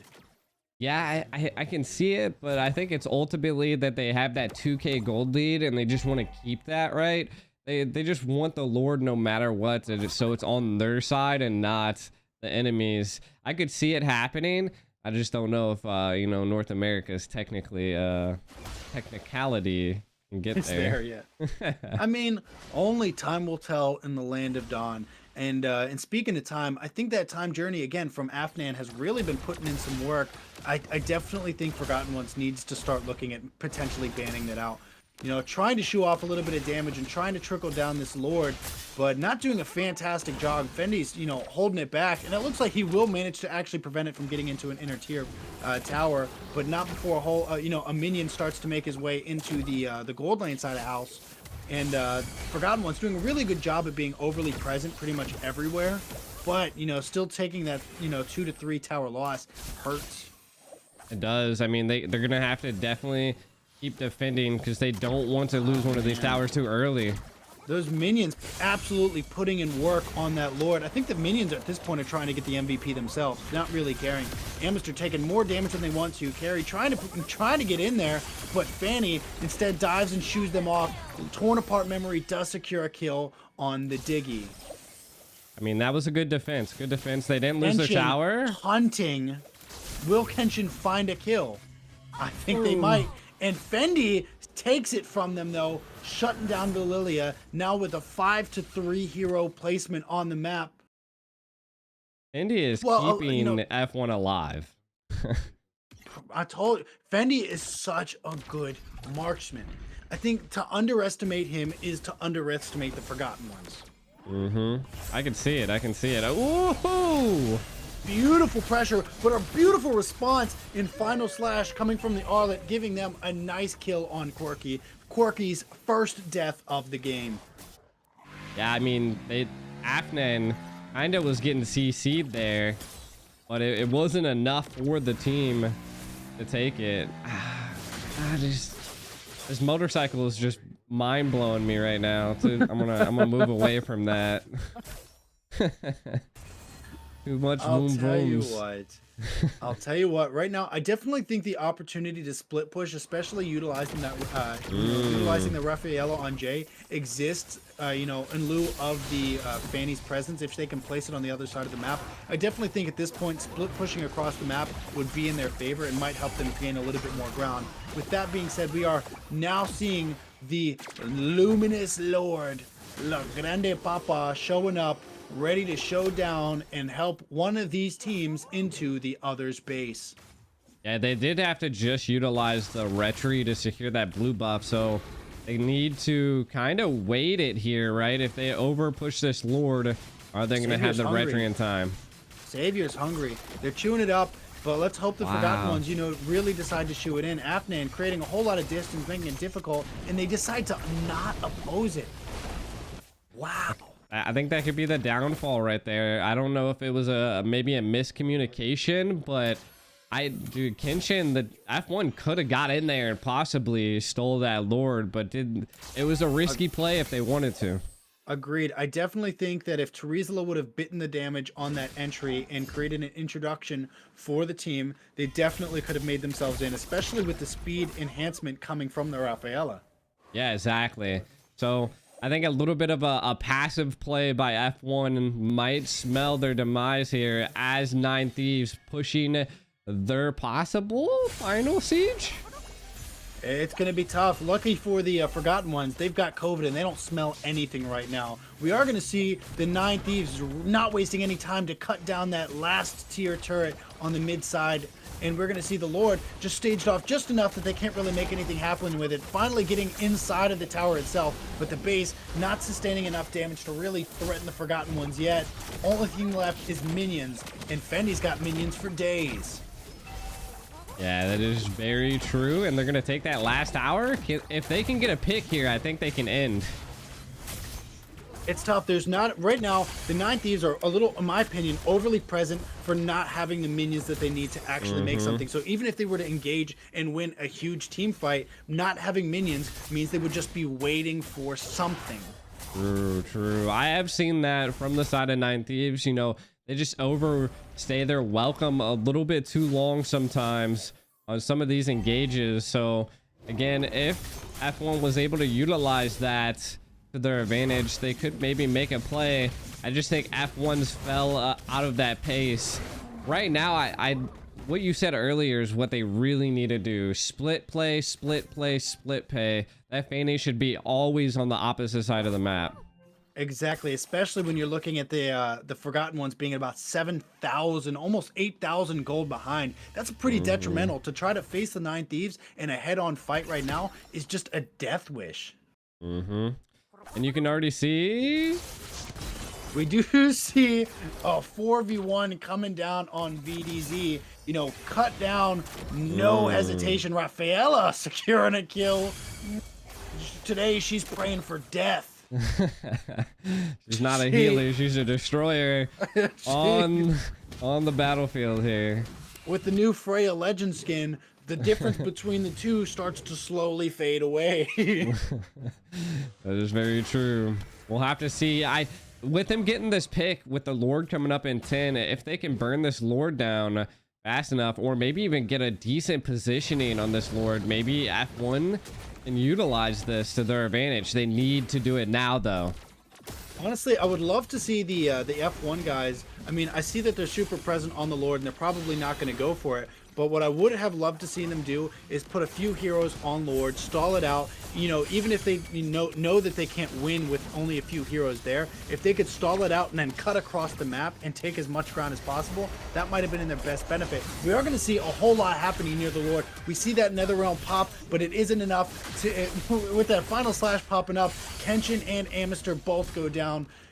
Quirky goes down as well. Fendi fending for his life right now. Jay not having the movement speed to really get away from that carry. Quirky coming back, but is it enough? Oh, Fendi savior! goes down to the Lilia. Quirky is all that is left, and Quirky is defeated. All that's left is this singular minion. Can he save the Forgotten Ones? Clutcher kick. The minions kicked, kick him out of the tournament. The game goes to the 9thieves. 9thieves taking game 2 as well. They're just stealing away victory from the Forgotten Ones at this point. Clutch or kick the minions, man. The minions definitely the MVP of this game. So many great slow pushes coming from the side of the 9thieves that put the minions in a position where the 9thieves didn't have to be present with it and still managed to take, you know, half the health or 3/4 of the health from even the inner turrets. It is true. Gotta give it up to T again. I mean, the pulling out the Martis instead of the Alpha, I think, was the wisest play that they had. Right now, though, you know, VD was actually doing such an insane job in that EXP, though. So again, it's just a team game. Those final slashes, man, definitely put in the work. Some really big sets coming from the side of the 9thieves that just absolutely won the pace of the game. My personal, even though T, I know, you know, I love T, and they got the MVP. Go for you. But my personal opinion is going to be that VD really set the pace of that game, and with a beautiful 69% team participation. I just want to say that is nice. That is so nice. I love that for VD. You love the team fight participation or the number? I love both, man. The combination of the two, man, just shows for the awesome presence that VD has. Not only were they calculated in all of their team fights that they were starting up and initiating, but they were calculated in their ability to know how many team fights they needed to make the nicest of all team fight participations possible. Beautiful game. Again, going to the side of the 9thieves. Mobile Yeah, Legends. 9thieves are definitely holding it up, that's for sure. While we're on the caster desk here, we're gonna kind of what do we think that they can do to change this tide? F1's gonna have to do something, and what do you think their winning condition of that last game was? So I feel like I was saying it the first game and I was saying it the second game. Right now, based off of the compositions that we're seeing, we're definitely seeing a lot more better unity coming from the side of the 9thieves. They're doing so good in these team fights, getting beautiful sets and absolutely making things work. But the thing is the strength in the Forgotten Ones team compositions is, again, their ability to sustain through some of the fights and, handle themselves one-on-one. So I definitely think if they start doing that, they will see more success. We saw it earlier in the map. The Forgotten Ones were splitting across the EXP and the gold lane, putting pressure on both sides of the map, and the 9thieves had no way of effectively responding to them. But as soon as they started grouping up into those team fights, they started to lose ground. So I definitely think at this point, if they continue to build the teams that they are building, they have to split that pressure. The 9thieves are just too calculated in their team fights. Yeah, that is definitely true. And it being match point here now, they're definitely going to have to pull something out of their head. The Fanny was a little bit wild, to be honest. It didn't play into that early game that they really wanted it to. And I think it just came to the great response by 9thieves pulling out that Martis. I keep reiterating it, but yeah, I think if it was an alpha on the Land of Dawn, that it wouldn't have played as well as that Martis did. Sure, I agree. And it's funny because we actually did see a tank Martis popping up again from T. So we're seeing a little bit of consistency. I wonder if that's showing maybe a little bit of foreshadowing into what we can see for this third game. Are we going to see another off tank hero played? I think we might. And I will say that for me personally, I didn't mind how Kenshin was playing the Fanny in the beginning portions of the game. My issue was that they weren't taking the split pushes. You've got one of the most mobile heroes in all of Mobile Legends, and you're not split pushing. And I felt like that kind of defeated the purpose of that. Yeah, exactly. And I think it did also come down to that the Fanny just wasn't able to at some points, like it was constant, like they had to, think about when the next Lord was going. I do think that F1, if they would have pressured that Lord when they seen the retro utilized to steal that blue, that they could have possibly, changed that tide. And whoever made the decision to play passive, it was just rough. Sometimes you got to make those risky plays to go for it, right? You're already down. Unless you think you can turtle yourself into the base and, change something, then that you could do something there, but I don't know.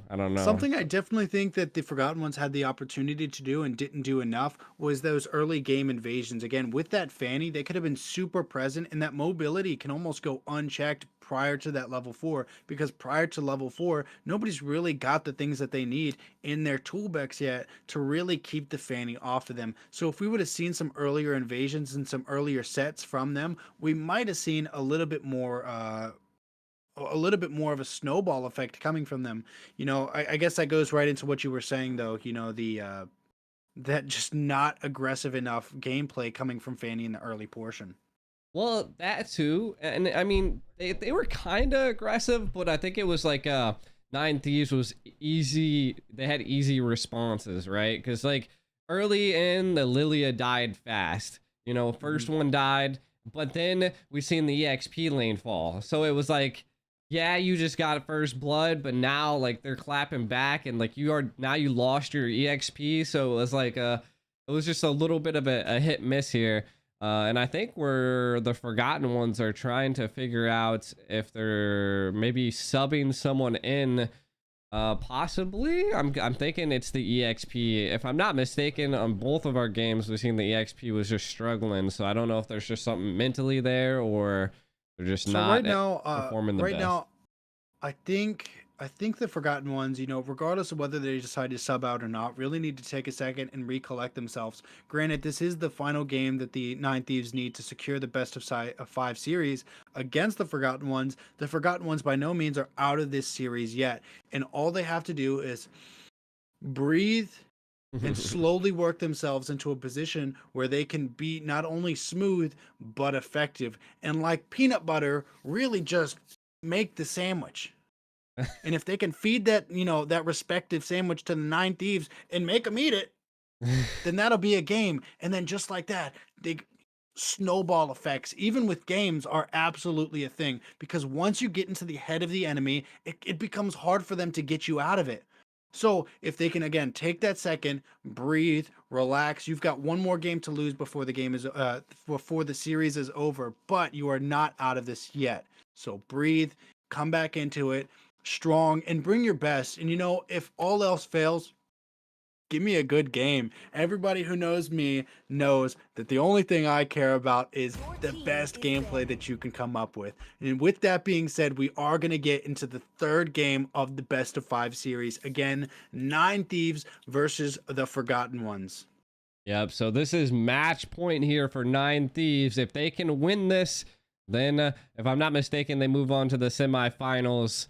And we'll see. F1, they have to hold on. They've made it this far, so we know that they have the capability. And if I'm not mistaken, they did sub out their EXP, or they're swapping roles somewhere. So we'll have to see if that is the deciding factor for F1 to change this around. All I know is that the 9thieves right now got to be feeling the confidence and got to want to keep this ball rolling. I don't think that they're really going to care who's put where. The only thing that's going to come down to it is, again, are the Forgotten Ones going to remember the mistakes that they've been making and correct them, or they're going to forget this one and have to forget the rest of the mass tournament with it. It is true. It is true. So we'll see what they bring in here. I did see a good response here, right? I know what you like to say is that kind of like what happened in the last match is which hero was being the pain in the butt, and we can see it was the Faramis, right? Getting that out of here, just get it gone at this point. The Wanwan's been constantly banned as well, so I wonder if maybe Fendi is an absolute god at Wanwan. So honestly, I'm not really sure, because I think it was the Forgotten Ones that kept picking up the Faramis. Afnan YouTube, shout out to the boy, has been picking up that Diggy every single game and has absolutely been putting in the work. And I think right now, not banning off the Diggy might be the threat level, because, the Faramis was a good pick and they were making things happen with the Faramis, but that's not who your enemy was using. And it could possibly be that they want to pick up the Diggy themselves, so we could see that F1. Work, you better make that happen. I was about to say we might see that they pick that up. You better make that happen. But decides to pick up. Oh no! Don't lock into Valentina S1, baby. What are you doing? Oh my! Because now you're not gonna see the Diggy. Probably not gonna see the Diggy. Because by picking up the Valentina, all of those those ultimate primary use heroes are going to go straight out the window. It's true. That is true. I mean, man, I love the Valentina pick. One of my favorite picks out of all picks in the game. But picking her within that S1 slot definitely puts you in a position to be punished. True. And I'm wanting to know what 9T is going to respond here. They're kind of just showing their whole hero pool at this point, I think. I think Yori just showing off some of these really nice skins, honestly. You get all keep that the Nana. skins. Keep that little Nana skin to yourself. I'm not gonna lie. But Afnan, showing up with the Echo Cho, decides to lock in the Diggy regardless of the Valentina. That's a bold move, and we'll see if fortune does in fact favor the bold in this matchup. Yeah, true. I mean, this is the first time we've seen Nana. I think it was left open in the first game, banned in the second, and now it is here. And I think it is going to be, I don't know. I mean, Valentina just doesn't have that burst ability as Nana does into the late game. And I am probably getting trolled here with a Layla. Sand rises when I give the Oh, word. Fendi, pick it up. Tank Layla, baby. Represent all the mobile legends depending on this single game. Don't you pick that. Go back to that Layla. Go back to that. And he does decide to lock in the Bruno, trolling out with the Tank Layla. He had my hopes up. I was hoping Tank Layla was going to go roam and we were going to see some money made. But Fendi decided to stick to what he knows, picking up that Bruno. True. So we are going to see Kenshin. Sorry about that. We are going to see Kenshin picking up the Khalid. up Khalid. I was looking at him and I was like, "What is that man's name?" Is that Aladdin? I almost called him Jamarcus. Jamarcus. Start giving him names. That's the boy Enrique. But Kenshin picking up the Khalid makes me think that we're going to finally see Kenshin on his EXP lane, which again, you know, what I was saying from the start of this match was the primary lane that I've seen him play. So we might be seeing the F1 team now in a more classic composition that they run. See, I was wondering that from the very first. I was like, you know, I was like, is Kenshin actually going to jungle? And then he did. So wild. Maybe F1 had subs in play the whole time, you know, and they just had to make do with what they had as a team. So this could be the fuel that we need to see, you know, Kenshin actually being in that EXP. How funny would that be if really the Forgotten Ones have been trolling the first two games and they really just wanted to get put on a show? Reverse sweep. I just want to say that would be so overly confident that go away. If you think that you're going to be able to give up the first two games and and then confidently win the last three in a row, I mean, that confidence is, you know, go away. Hey, sometimes that's what they can bring to the playing field, right? So we'll have to see if they bring it. I've been waiting for too long. Deciding to shoo off the carry. Yeah. It's worth it, right? Because I mean, you can already see the team comp that F1 has. It's like a little bit squishy, not too bad. The Khalid's pretty tanky, so possibly they just didn't want to deal with you know, more of that tankiness on the side of 9T. Because I mean, we already had the Diggy with a tank carry that would have been nasty, and then you're gonna be fighting teddy bears on the field from Nana. It's just all bad. Is that official? Is Nana's Molina a cat or a bear? I don't know. It's a bear now. I don't know, man. I think it's a cat. I think it's a little cat. It's a cat. That's the choice. Depends man. on the skin. Does that confirm Mobile Legends theory? Are there cats in the land of Dawn? The fact of it is that we see Wanwan, which is, I think, more than we need to know for what might have happened in the creation of that hero. We are going to see a Edith pickup on Jay, and I think Rasilius, you know, really trying to decide who the best fit is right now. Seeing that the T has that utility hero that is Fredrin, and then the utility knockups also coming from the side of Yuzong, you know. You got to keep in mind that Afnin is there on that Diggy for the third game in a row, and CC's in a direct fight might be a little bit more difficult. So they do decide to lock in Fanny for a second match in a row, but let's see if Rasilius has got a better lock on the Fanny than Kenshin did. It is true. It is true. I think the Edith also might be a little bit of a good play, right? They have a little bit of CC, but I don't know if they have enough control, right? From the side of F1, we'll have to see. I think it's going to come down to Kenshin and Jay. Just the combinations that they pull through is what's going to be their win condition. You know, I want to see I want to see the diversity of the 9thieves team really take into play. We see the Melissa, we see the Fredrin, you know, we see these heroes, you know, packed up with somebody like Nana, and all of a sudden you've got really strong team fighting capabilities. At the same time, VD has picked up that Yuzong, and that split push presence is capable. That high mobility, tanky, you know, potentially 1v5 capable hero with a existent gold gap prevalent is very possible. So they've got options and they've got a whole lot of them. So the question is will they be able to utilize them against the side of the Forgotten Ones, locking in the third game in a row in the best of 5 series? Yeah, it's going to come down to execution here at the end of the day. We'll have to find out if Nana is a cat or not on the next episode of Mythbusters. Just getting into the possible final game here.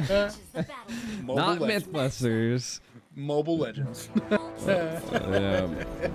Getting into the final game, possibly here. Can F1 change the tides with bringing in a new player into their lineup here? Yeah, definitely excited to see Resilius. Not sure that I've seen much from them in the past, so really excited to see, you know, who of a player this Fanny is going to be. Are they going to be aggressive? Are they going to be passive? Are they going to be invasive? There's so many different things that are left to question in the 45 seconds that this game has been. Yeah.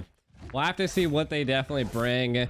I want to see something, you know, more control over the map, and I think they have it, right? They're going to have to watch out for Afnan.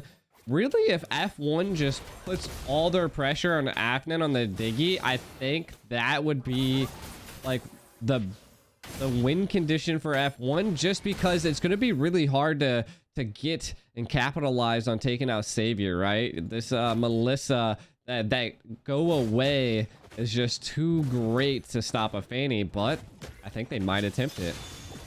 Yeah, it's definitely going to be a tough matchup for either side of the map. I do think, you know, again, some of these early kills are definitely going to be huge and decisive. Cutthroat coming from Resilius, getting a nice early kill on Melissa, giving Fendi a whole lot of clearance to put down some gold tower.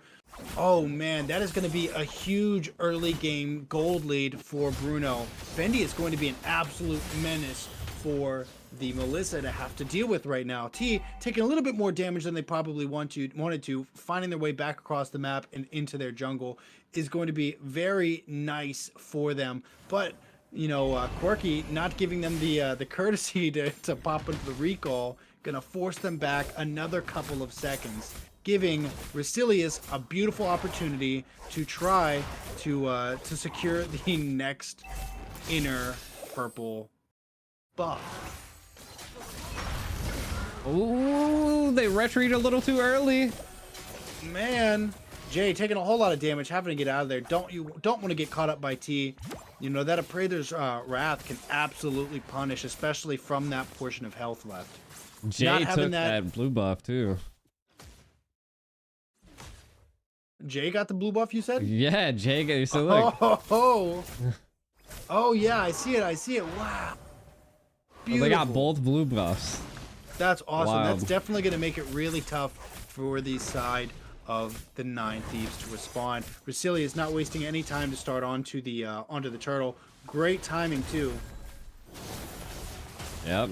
Oh, hemmed up by Jay. Around. Beautiful set. We are going to see Kenshin trying to make something happen. We do see Resilius being able to secure that Lord, and then just like that, they're making their way across the map, not wasting any time to look for a team fight. You know, beautiful gameplay coming from the side of Resilius so far. I will say that their jungling is definitely a lot faster than last game. This Fanny's got the quick hands for F1. 9thieves, they're going to have to watch out.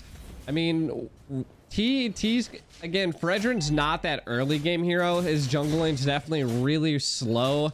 So that's something that they're going to have to watch out for. Ken? Tough. Kenshin cruising by that.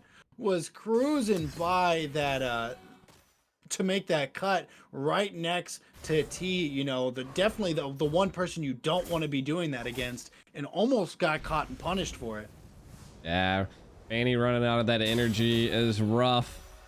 Nana, there's two Nanas on the playing field right now. Am I seeing stuff? The first time for the first time in forever. Beautiful gameplay coming from the Forgotten Ones. Oh yeah, we'll have to see. Right now, Savior's definitely gonna have to stay alive, right? Afnan's gonna definitely have to be supporting Savior at this point. Oh, Jay getting a beautiful set on T. Resilius gets in there and manages to take it, but that Molina's blitz cuts them down. That's exactly what I was saying before. Molina's blitz is so strong right now. It's just so absurd that if you get touched by it, you might as well just die. It's just so bursty at this point, right? Like, uh-oh. Halfnan really hoping that they don't get hemmed up. Popping up that time journey, does manage to get away from the side of Jay. Jay was hunting, but didn't find it. Xavier left alone on the side of the gold lane. Yurishi trying to create some presence to open up some things, but Fendi not wasting any time to clear his minions and try to make his way into the tower. Man, Xavier's doing some damage, but He's look gonna at the do it, man. pressure. You guys let Fendi do what Fendi does, and now the whole world's gonna pay for it. Still hasn't got a kill yet, though. So, I mean, again, the gold lead's just leaning in the favor of F1 right now because the Fanny's just executing so well into the early game. We'll have to see if 9thieves can turn it around and make it into that mid to late game. Getting another kill on that Yuzong, or getting the first kill on the Yuzong, another kill for the side of the Forgotten Ones, just further securing their lead early on, wrapping up just over a 2,000 gold lead, starting to press into the second turtle of the game. Looks like it's going to be relatively unchallenged. Fredrin trying to get over there, but just maybe not fast enough. Yeah, again, Fredrin's just one of the slowest junglers that you can definitely get, especially after all of the nerfs he's definitely received. A little bit of a rough play, and he's under fat at this point and just doesn't have a lot of gold. We can kind of take a look at the comparison. I mean, I say that, but look at it. I mean, we got a 3.4 versus 3.6, so it's only about a 200 gold lead difference. I mean, for the jungles, right? And Yeah. granted, the jungle is a huge character to have, developed. But look at the development on Fendi. You're looking at 4,700, just caking out by over 1,000 gold anybody else on the map, and getting another kill on the Yuzong. Yeah, I mean, that right there is huge, right? Securing that kill, getting even more gold. The towers look like they're leaning in the favor of F1 at this point. This is the gas that they needed in order to take on 9T. You know, it does look like by putting Kenshin back on the EXP lane has opened up some great opportunities for them, and I'm really excited to see the Forgotten Ones playing within their own respective strengths. I was a little rough that they did lose the mid tower. Again, the mid tower is one of the most respectable towers in the early game just because it allows you to escape, but it looks like they might clap back. Yeah, Forgotten Ones, again, not wasting any time. We are going to see the Black Dragon pop from VD, looking for something, but maybe not finding it, and making his way back up to the EXP lane. Yeah, I mean, the Yuzong, he knows that he has to take that tower. They need breathing room at this point. And the gold lead's not too detrimental, right? So F1, they utilized a little bit of the early game, but we can definitely see that 9thieves are coming back with the damage here. Wow, look at that Fanny control. Diving in, but not diving in too much, managing to stay within that inner portion is just a beautiful testament to still for Resilius. Yeah. First Lord? Couldn't be me. Not fast enough hands. I'm thick, but not fast. That's right. We are thick, but not fast. Don't ask for nothing. Jay trying to get a beautiful setup. Kenshin trying to work up on the black line, keeping Afnan back a little bit. Oh, VD does secure a kill.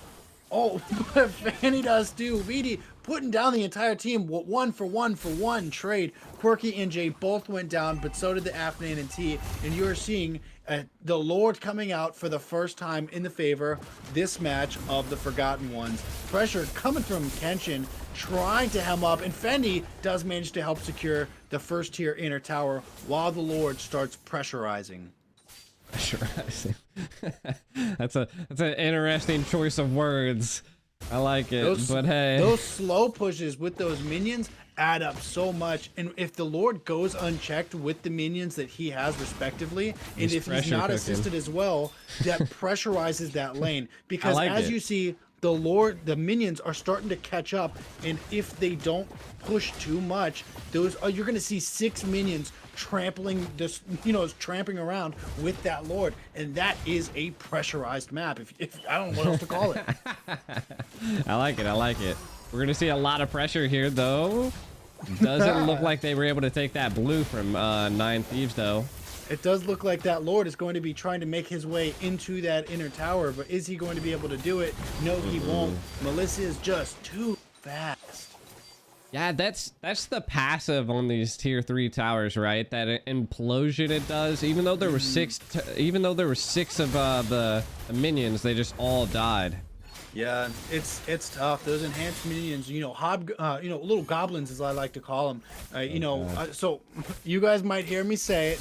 The goblins, that's what I like to call the enhanced minions on the first tier effect. But whenever you start getting into the enhanced minions that come naturally from having an entire lane defeated, boosted by the Lord's presence, makes those hobgoblins, the strongest capable minions that you can see on the map. And if you let those go unchecked, they will take everything that your base has to offer.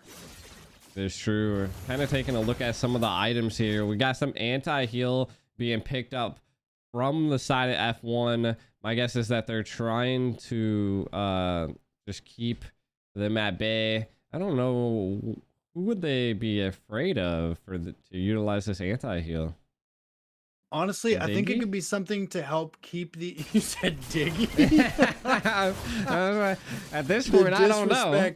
So a lot of it's going to come from that Yuzong pick. As that Yuzong decides to build up, if he does decide to slot Oracle on top of War Axe items, he's going to become very capable of sustaining his way through these team fights. And even in his Black Dragon form, as he hits more and more players from the side of the Forgotten Ones, he's going to be able to get more and more health back.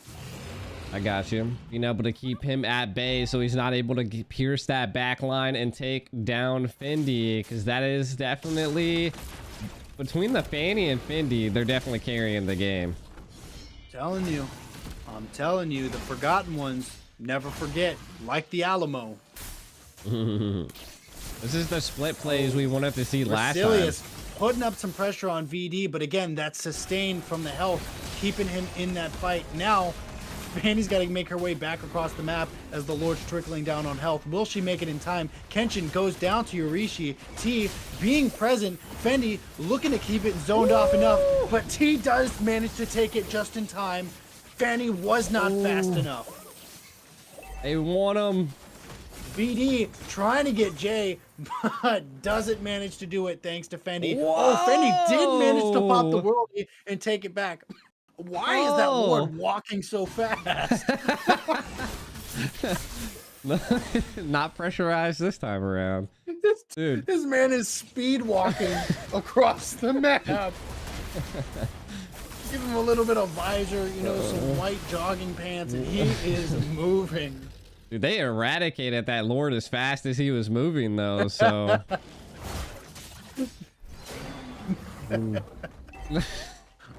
You're just picturing the Lord with like so fucking sweats on now, huh? little tennis outfit. I would love that. I think that we should give the Lord more skins.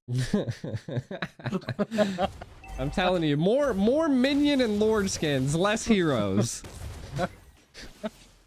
That's what I want to see in the Land of Dawn.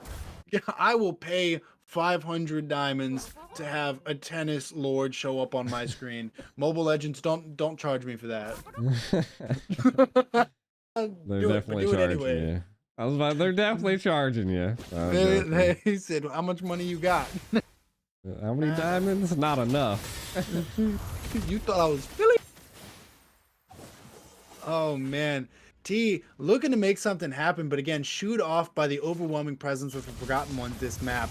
Kenshin trying to shoot T off, but T's just not giving up a whole lot of ground, even within the respective side of the Forgotten One's own jungle. Is going to get knocked up by Jay and taking a little bit of damage, trying to keep him off. Resilius, not being where they wanted to get into, has to shoo out of there. We are going to see the Black Dragon pop, but not able to find anything. Maybe a little bit a little bit late, I guess, if anything. Beautiful retreat coming from Resilius. 3-1-0, 8 kills to 4 kills in favor of the side of the Forgotten Ones, but only leading by about 1,000 gold. Yeah, Forgotten Ones, they're, man, they were controlling the game so good into the early, but it does seem like 9thieves are coming back. Losing that Lord, I think, was the breathing room that 9thieves needed to mount a comeback and from that early game presence. Ooh. Right, but it's not over yet. Kenshin does get petrified by the VDX, you know, a little bit premature. VDX taking more damage than they want to. Fendi not wasting any time to really start putting that pressure on T. Does pop the worldie in a beautiful position that is going to trickle back and forth between the side of 9thieves, just cutting through them. Unfortunately, doesn't land a kill from it. That was a good call by 9thieves. They actively backed up because they knew the Lord was respawning. They didn't want to risk it for the biscuit there. And I think it's definitely going to come down to this Lord on who has a heavier presence into this match. Absolutely. Again, the 9thieves looking to really seal the deal on this series. You know, the Forgotten Ones decided to wait until the third game to really put the pressure down. Hopefully, they can get this this 3-game streak going. Otherwise, it's too late for them. It is true. It is true. They're kind of just baiting the Lord at this point. I think they're maybe wanting to try to get more HP on this Lord before they take it, but it could just be that they just don't want to completely risk it. Yeah, Quirky does have the time journey though, so they are prepared for a battle. But again, I think they might just be split pushing with the Fanny. Look at what Afnan is doing, completely coating the entire backside of the tower. Saying Kenshin looking like he's gonna have to bite the bullet. Beautiful team engagement on the side of the Lord coming from the 9thieves. Is Rasilius going to be able to respond to it? A little bit slow to it. Will they get it? Ooh. No, they don't. T secures another Lord, and we find ourselves in a team fight. But the side of the 9thieves said, you know what? We'll spare you this so we can take from you then. Turn the other cheek, and I'm smacking it too. 9thieves back in the fight. That turned wild. Yeah, really, to be honest, the Fanny was just putting way too much pressure onto that blue buff. They just ultimately suspected they only needed the blue buff to be able to take on the Lord, and then they missed a couple cables, and I think the pressure got to them. The priority was just a little bit off. You have to make those time-based decisions, and just right there they didn't. A whole lot of damage coming from Kenshin. Oh man, what was that? A 1v1 in the bottom lane finding too. Himself in a bad position, does get hemmed up by Jay and cut down. Melissa putting the work back in. Both teams really cutting through each other. Comes Resilience, Resilience getting a beautiful cleanup on the Nana. Melissa trying to shoo him off, you know, looking for it. Ooh. And finds Resilience, but Resilience gets a nice shield that saves them and is back on top of the Lord. Fendi putting up the defense, and I think that the Forgotten Ones are going to get a beautiful defense this this series.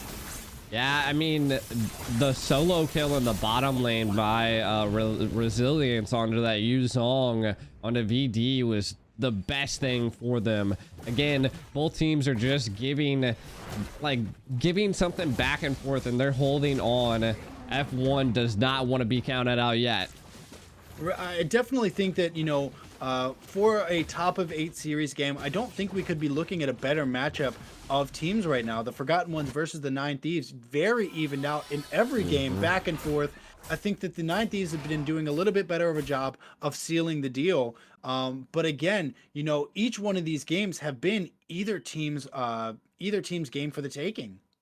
It's true. It's true. I mean, right now we are seeing F1 is just they're helping Resilience as much as possible. They are controlling a decent bit of like the sides as well, so I like that. Immortalities are being popped, or being taken now here by the Fanny. The Fanny's full build. Look at that, 11k gold. Oh no. There's Yorishi locking in the glaive, man. That might be tough. A little bit more damage, a little bit more penetration is definitely going to make it that Melina's Blitz hurt. Uh-oh. Looking for an early kill. The Forgotten Ones tried to zone off that VDX, but the presence from T was enough to shoo them off. They knew that they knew that utility was impending, so decided to shoot themselves off. And a good idea on top of it, 5 seconds away from the next Lord. Exactly.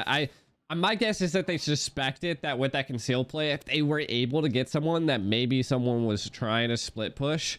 We've kind of constantly been seeing VD have to respond to the split pushes, so I'm guessing they suspected that he was there. Not quite sure what they tried to do with it, but they did, you know, waste the conceal play. Right, and I do think that it was smart also for the side of the Forgotten Ones. It looked like they were looking to try to get an easy gank, and if they were able to get that Black Dragon off the map, it would have set them in a perfect position to be super aggressive on top of this Lord, but they just don't have it yet. I do like to see the Jay keeping a little bit of presence, not allowing the 9thieves to really zone them out completely. Kenshin looking to make something happen. He knows if he can get on top of this Melissa, he can cut her down so quickly. Yeah, and I mean, you can kind of see in Jay just baiting the Lord. They don't want it to be on the side of 9T's map. They're trying to get another cheeky pick off. Oh, and they go right in for it. Get a beautiful time journey coming up. Yorishi does manage to cut through Kenshin, though, no issues. Jay trying to make something happen, does get a knockup, but is going to get cut down by Sevier. Fendi going to get the kill on T. The jungle is down, and the retribution capability is present. If Resilius can get in there and make this happen without going down to the 4 still left alive on the side of the 9thieves, this could be it. Yeah, I mean, look at them. They're both waiting here. They know that the jungle is down. I feel like Fendi and Resilience would be able to take that Lord, but then you have, just look at them. They're hunting. Sevier is absolutely a threat right now. It looks like VD is going to start on the Lord. That might be the wrong move, because all it's going to take is one quick rotation from that Fanny, and you're going to lose it. Yeah. I think they're trying to bait something here. They're waiting too long though. He's cooking up marshmallows in that bush. Yeah, I mean he's camping. He is camping. But you know what? More power to him. What they did worked, and it kept the Forgotten Ones off the Lord long enough that T was able to get back into the fight. Exactly. And now we're seeing the Lord engage happen once again. Resilience at that blue buff. Get away from that buff. Yeah, you got it this time. He's ready.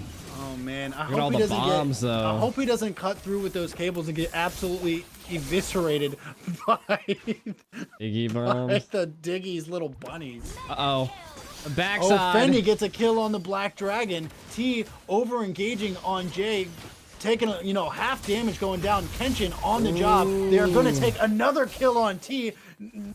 Molina's blessing gets Yoro off of there, and it looks like the Forgotten Ones are going to get a nice, clean Lord take with all players still on the map. Yeah, I mean, we're 22 minutes into this, right? And there are still, like, towers up.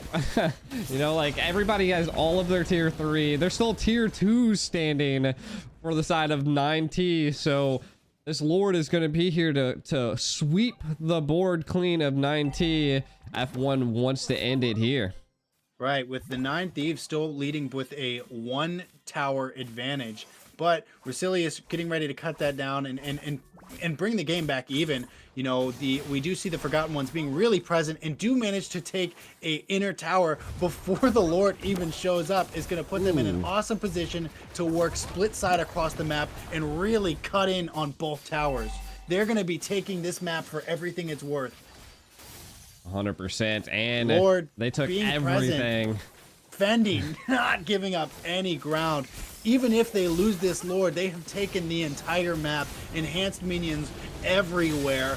This is not fun for the 9thieves.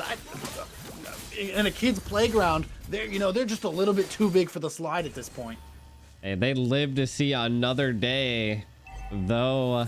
I mean, I don't think the goal was finishing the game right now, because the big thing you got to remember is that not every push is the final push, right? And I think that the Forgotten Ones took that into account, and they staged they staged themselves so well that they got every single tower, and now any push could be the last push.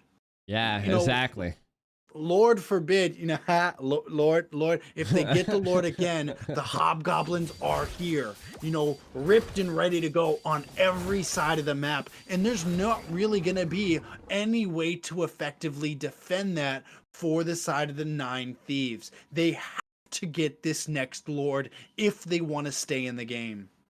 It's like, I don't know what Jay and them are doing. They're setting up for something, and 9 Thieves know it. They're trying to get him out of here. Oh man, gotta be careful with that, Resilius. Yeah, we're running into that late game where the Fanny kind of falls off, right? Like she doesn't have anybody that she can pick. The Diggy's too tanky, Savior has the go away. Nana has a built-in mortality and has immortality. I want to just take the second to and also recognize, God. Man, Resilius put themselves in a bad position, taking a whole lot of damage, needs to get out of there. Oh man, I get wanting to put down the Nana, but it's not that serious. Yeah, I mean, there was how many more immortalities? 2. Not enough. Not enough, especially 15 seconds coming up away from the next Lord being up. Yeah, that's just Fanny trying to grasp at anything at this point, like the only person they really can put damage down on. Duck and weave. That's what the gameplay is right now. And the nice thing too is the Forgotten Ones got to know if they can bait a fight on top of the Lord and really stall it out. They don't even have to take the Lord. They can just allow the enhanced minions to slow push across the map and slowly control everything. And then all of a sudden, the 9 Thieves are going to have to choose: do they protect their base from the minions or fight for the Lord? Yeah, and a little bit of a mechanical miss right there by Afnan, popping that time journey early. Not going to have it for possibly this Lord fight. We can see. It looks like Fanny's going to start trying to bring that challenge up on that top side of the lane, forcing that Yuzong to be present, and is going to try to swoop in and secure a nice fight for the side of the Forgotten Ones in a 5v4 interaction. Nana taking a whole lot of damage, having to shoot out of there. Kenshin rip-roaring and cutting him down. Molina's Blessing goes down, so does the Immortality. Oh man, look at the base. Quirky dropped, but Kenshin is ready to put it down. Yorishi is all that's standing between these guys right now. The whole team having to come to collect, but Fendi having an awesome opportunity to get back onto the Lord and put some work in. And it looks like that is exactly what he's going to do. Afnan was feeling a little greedy there. Popped the flicker to try to 1v1 the Fanny. Somebody's got to do it. Somebody has got to do it. Why not the little owl, huh? If there's nothing that I have learned from Mobile Legends, it's fight the little girl with cables. Don't ever fight a child, especially a little girl. But if she's got cables, maybe fight her first. She's deadly if she's got cables, that's for sure. If she's got grappling hooks, she's a problem. In's looking for that back door. Kenshin is doing a fantastic job at keeping pressure on all portions of the map, which is going to open up so many opportunities for the for the 9 Thieves to try to skip. Oh, Resilius takes it right from the 9 Thieves' mouth. With the back door happening, Kenshin doesn't care about the Lord. He doesn't care about the Lord. The first win of the night for the side of the Forgotten Ones, right out of the mouths of the 9 Thieves. Dude, Ken was hunting for that back door. Man. They even secured the retry, so like the back door wasn't even needed, but it happened. He did it anyway. He said 1 shot, 2 shot, 3 shot, 4. Coming up is the back door. Forgotten Ones. First win of the night. Back into the series. Ben carrying the game, swapping it. I think swapping Ken to the XP and Resilience coming in, just it played good for F1. I'm telling you, Kenshin is a fantastic EXP lane, and I'm so happy to see them back on lane because this is where they really thrive. Again, those beautiful plays, whether it's the back door or the lane management, those small micro plays off lane are just, that's where Kenshin makes the money. It is true. Getting into that back lane, he was doing tons of damage, and then also just, man, I mean the back door, he's like, I might have got a silver, but I beat the base down. Yeah, I mean, we might call Kenshin the MVP of that game. He made that thing happen. I mean, will we? Wild. Probably not. But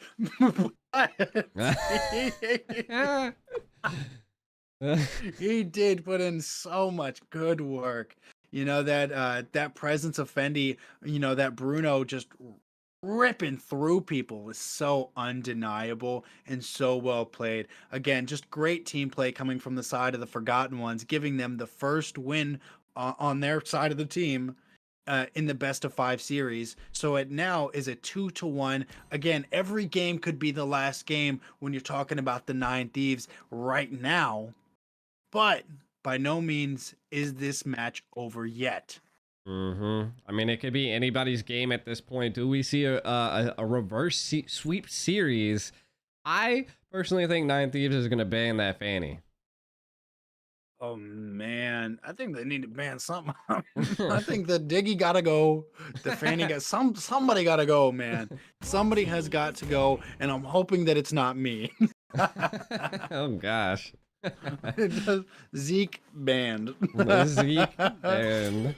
Somehow he became a hero. I mean, I'm still fighting for to get a character made after me. That's my goal. Moontown, if you ever see this, hit me up. I didn't cure the pain. You thought I was My killing you? heart is banning. That'd be wild. They're like, let's get a Zeke skin. That's what I want. I don't want a Zeke. I want a whole character. I want a character. That'd Give be him wild. What's the give him a special shotgun. abilities? Oh, actually, don't even start me. I have a whole Oh, thing gosh. mapped out. Whips out his D&D playbook. This is Yes. me. No, I'm just kidding. What's he do? His cheeks, his passive, every time the cheeks clap, every step he Oh, takes gosh. radiates damage, like the Oh. cursed helmet. Oh man. Dude, what's that smell? Oh, getting into this game though. Getting into this game, we see Joy being banned out, Wan being banned out, and then we also see a Valentina. Wild. Yeah, I'm surprised we haven't seen the Fanny ban yet, or the Diggy ban. Will they happen? Probably not. Oh We'll man, I see. definitely think it would be keen of them to, especially with how much of a threat that Fanny did bring. Resilius absolutely represented the Fanny community with that game. Team is banning. Yeah. And I mean, so far we're not seeing that ban come through. They're not, maybe they're not as scared as the Fanny is suspected. I'm actually surprised. Are they they need to start, to be honest, like banning Fendi at this point, right? Like that dude on a Bruno, nasty. That's what I've been saying the whole series. Fendi on the gold lane, if you leave him unchecked, he will take the map. Yeah. Yeah. And we've seen it. We've seen it. I mean, just bursting through with the Bruno, where they're gonna see. I mean, this is the fuel F1 needed. F1 cars. Fuel. Let's get it. Back to the map. The map. Where's it at? Well, it's in front of me. I keep the map of the United States here, present, represent North America. But back to it. The fuel that they needed is definitely here. Now, is this gonna? This is lighting a fire under F1. Can 9T come back from this? Yurishi slotting the Nana in the first pick again. How do you feel about that? I mean, it was definitely a damage dealer on the field for 9T last time, but it didn't really come into a huge play, you know? Yeah, I mean, she had definitely some great openings, but with the team composition, I do feel like she got a little bit overshadowed by that Diggy. The Edith was a good hero that played into the last match. I actually suspected that they didn't have enough CC, but Jay definitely executed the Edith very well, picking up a carry though. On Fendi, that's kind of scary. That's huge. The carry be scary. I'm really wanting to see what we're gonna get out of the Edith from Jay. I mean, I know you said that you liked it, but I kind of felt like that occasional stun was nice, but I didn't feel like it was enough overall. Yeah, you have to be very skilled and hit everything when it comes to the Edith. So if 9T Absolutely. can dodge all of that, I think it'd be what they'll want to go for. Opting to go for the Martis though, they're anticipating the Fanny. Interesting. We're gonna see. Honestly, I feel like Rusilius might be confident enough to still bring up the Fanny. You know, especially with the Exborg pickup as well. You know, being that that's not a super CC oriented hero, you know, picking up a CC based jungle might work against them. So we might get another Fanny. Yeah, we could possibly. I mean, the Exborg's a little wild. I like it. I mean, it's a sustainable hero. Definitely something that the Fanny would have a hard time against. All three of those heroes are definitely something Fanny is going to have a hard time with. The built-in immortalities by Nana. And then, of course, the Exborg just has that shield, so he's not the easiest hero to burst down. Also, a good counter for carry as well. Do you think though do you think the last insanity of Exborg is strong enough to not only sustain him through the cutthroat of Fanny, but win out? If it's out, no. But I mean, if he's utilizing, he's full HP, the gank is not gonna come towards him. You know, like, well, again, it just all come down to the utilization of that last insanity, keeping it up when you need it, and staying alive when you can. You know. We'll see. Fanny's not picked yet, though. Yeah, absolutely. Rusilius actually being up next to Ban, really keen to see who they decide to slot off. Yeah, I mean, it's. I don't know if this is the lobby lagging or. For honor. I was like, that said 0 for a long time. Picking up that Tigreal Ban. Sir, Really command? interesting. Oh, we do see the Fanny ban just in time for Rusilius to not get it.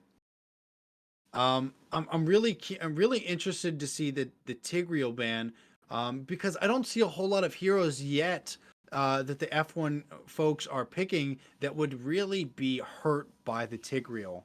Granted, Tigreal is as strong as he's ever been, and his stuns have been absolutely immaculate. His damage, immaculate, making him, honestly, one of the best tiering roams at the moment. Just still not sure where he would fit into for effectively countering the F1 composition. So I'm really interested to see what they pick up next. I think they're just trying to get rid of everything. I mean, Diggy's still open though, so not quite sure why they keep banning other That's all tanks. he needs. That is all he needs. If you give Afnan the chance to pick Diggy, he's picking Diggy, baby.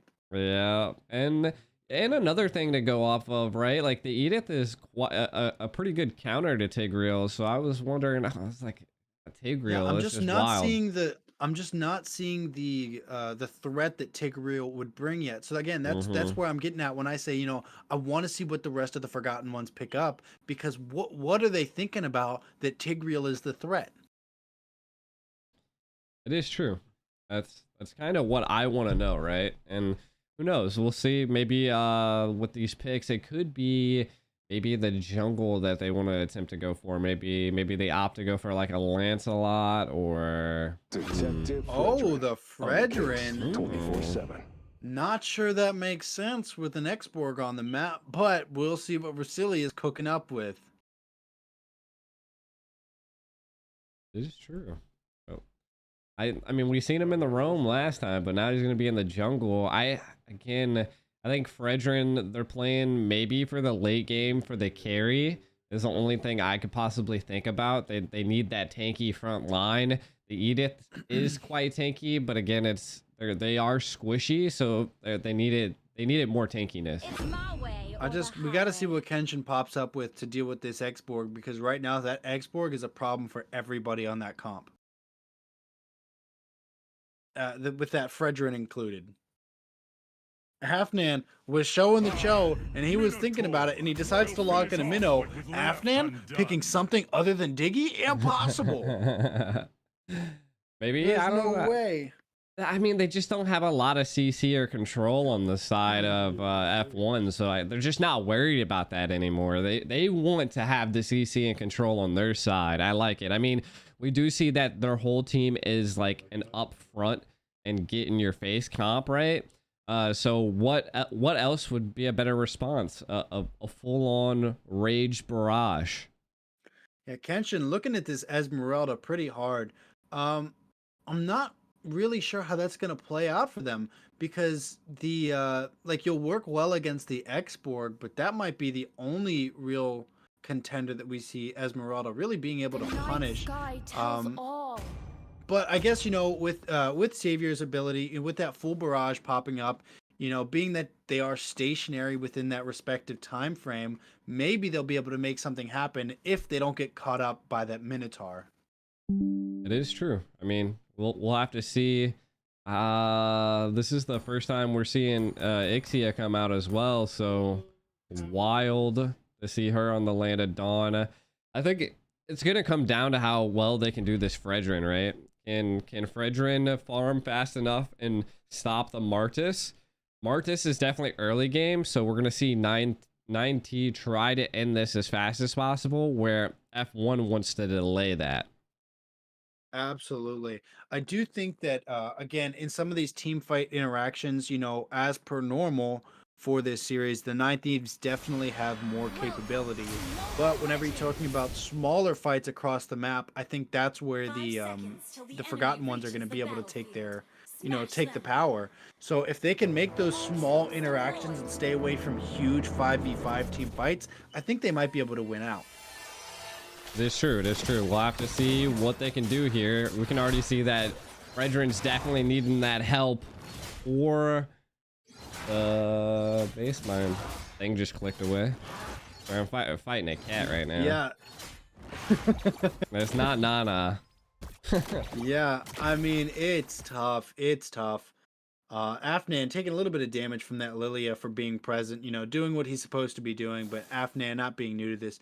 Really looking to see what Fendi makes happen with this carry, because we've not seen him on the carry. We do see him representing the Flicker, which makes me think that maybe this isn't going to be the meta tank carry that everybody's been seeing.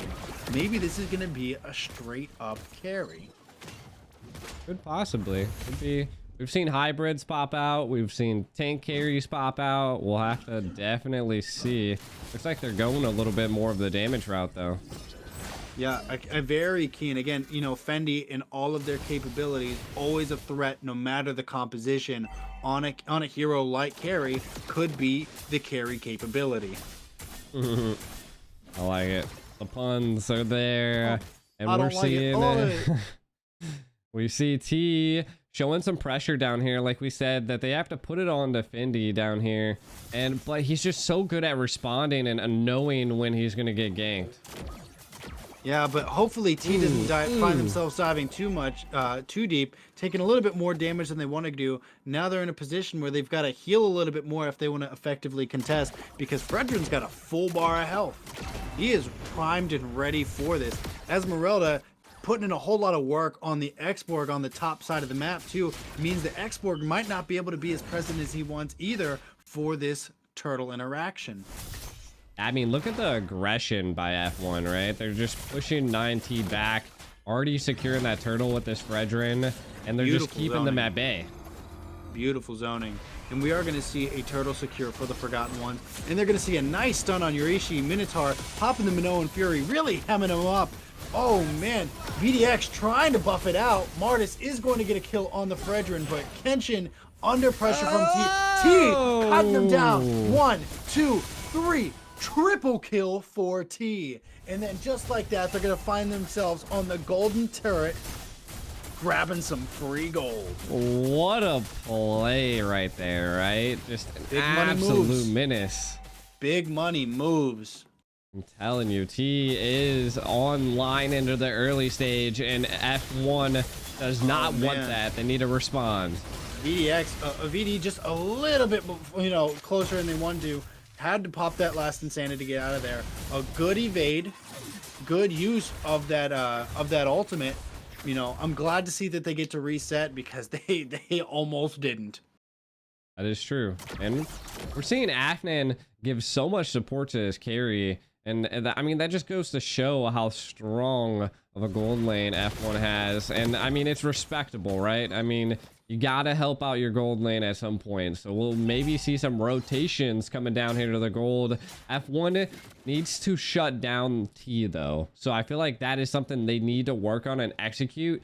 Find him, capture him, kill him. Yeah, don't let that kid anywhere near any public parks because them kids are in trouble. And we're going to see Afnan taking a whole lot of CC put down real quick, but the Appraiser's Wrath returned. Full barrage popping up from Savior, but not getting what they want out of it. We're going to see Savior just can't get away from the stuns. Going to be ripped down and cut up by Rasilius. Jay is going to drop, but the Savior trade has been made. Ooh, quirky. Forcing him to go back. That is true. I mean, F1 is possibly pulling it here. I mean, we see that they've lost 2 more people than normal, so we'll have to see who can take this turtle here. Yeah, T doing a fantastic job, doing a fantastic job so far for setting up the stage to not only be present, but to effectively take the things that they want to take. As long as they can keep the pace, the F1 team is definitely going to have to really bide their tongues and play conservatively so that way they don't get punished. Because that Martis is a problem. Definitely. I mean, he is just always there, and if you get one Minoran Fury, it's just gonna spell trouble. Especially stacked onto those executions. It's just such a scary sight, especially if you're doing it on top of that full barrage. Again, that's what we were talking about earlier, though. The 9thieves just do such a good job at building some of these team fighting compositions that synergize with each other. Exactly. And I think it just comes down to show that you can see F1 doesn't want to engage fights. They're kind of staying back as far as possible. Quirky might get caught here, though. But I feel like that's what they want to do. Don't fight. It goes exactly into what I was saying, though, earlier, was that if you look at the F1 composition, their team is more geared towards small interactions, like these really small fights, split some fights up across the map, and they'll absolutely take it. But as soon as you start stacking the teams on top of each other, 9thieves are going to win it every time. Seeing a possible conceal play and a gank down here. Oh man, nice set by Jay, just shooing off the 9thieves, being able to clear some of the minions for the carry, putting her back into a position where she can get and do what she wants to do. Yeah, they're just controlling this EXP so hard. I want to see a little bit. I don't want to say more team fights from the side of the Forgotten Ones, but again, I want to see them splitting up. I want to see a 2-1-2 stack, just force splitting the 9thieves up. That's really what they have to do if they want to be successful at this point. It is true, and I mean they're defending this gold like no tomorrow. It's gonna come down to 9T again. It's gonna just T. He has to keep scaling. He has to catch someone off guard to be able to catch them, but oh man, what a whiff. Kenshin tried to get in there and tried to get on top of T, but ITGIRL, I am that girl. T putting in the work. He definitely putting down the work, but are they going to do a 50-50 turtle, or are they going to get a pick here? Well, is it worth it? Can they work it? I think they have the levels. Ripping in there, managed to secure the Lord on top of the full barrage. Kenshin taking more damage than they're comfortable with, having to shoot off there, but the last Insanity tried to secure, but a whiff. Dude, they were grasping at anything that they could. The Forgotten Ones somehow managed to find a safe way home. I was man, and it's the towers, but I mean, they're gonna mop up this this first tier tower here, so easy cleanup there, and I think they're just gonna go about their day. 9T does this a lot though. They overstay their welcomes and they push a little bit too much, and I mean, it was a good response. They did take a tower out of it. All right, I was gonna say, Kenshin, you're gonna clear those minions, man. You got 3 minions walking into your house uninvited. They didn't even bring a gift. That's crazy. Minions bringing gifts? Hey, all they bring is pain. suffering. And Minions, the real MVP of the masked tournament. Yeah, they just come in and kick you in the shin. with a scooter. Just a quick scooter to the shin, and VD's in trouble. Resilius looking to make a play, but the characters, they got to respect each other and they got to respect the distance. Something that I do really like, honestly, from both of these teams is that they get really nice hero setups across the map. They look for good fights, and they're not doing the North American casual of just picking every single fight that they can. We're not seeing 20 and 30, kills on each side of the map. Most of these games are being decided within the 10 to 15 kill range. It's true. Looks like they're gonna force a fight here, though.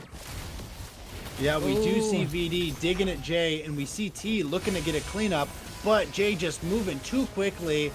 Last Insanity pops, but pops for nothing. Kenshin on top of Afnan, looking to make something happen. T grabbing and grabbing and grabbing, but into the hands of Quirky. Ooh, look at them take the middle Fendi tower. gets a free mid tower. This is what I was saying. Like, F1 just needs to keep 9T at bay. They're just being elusive.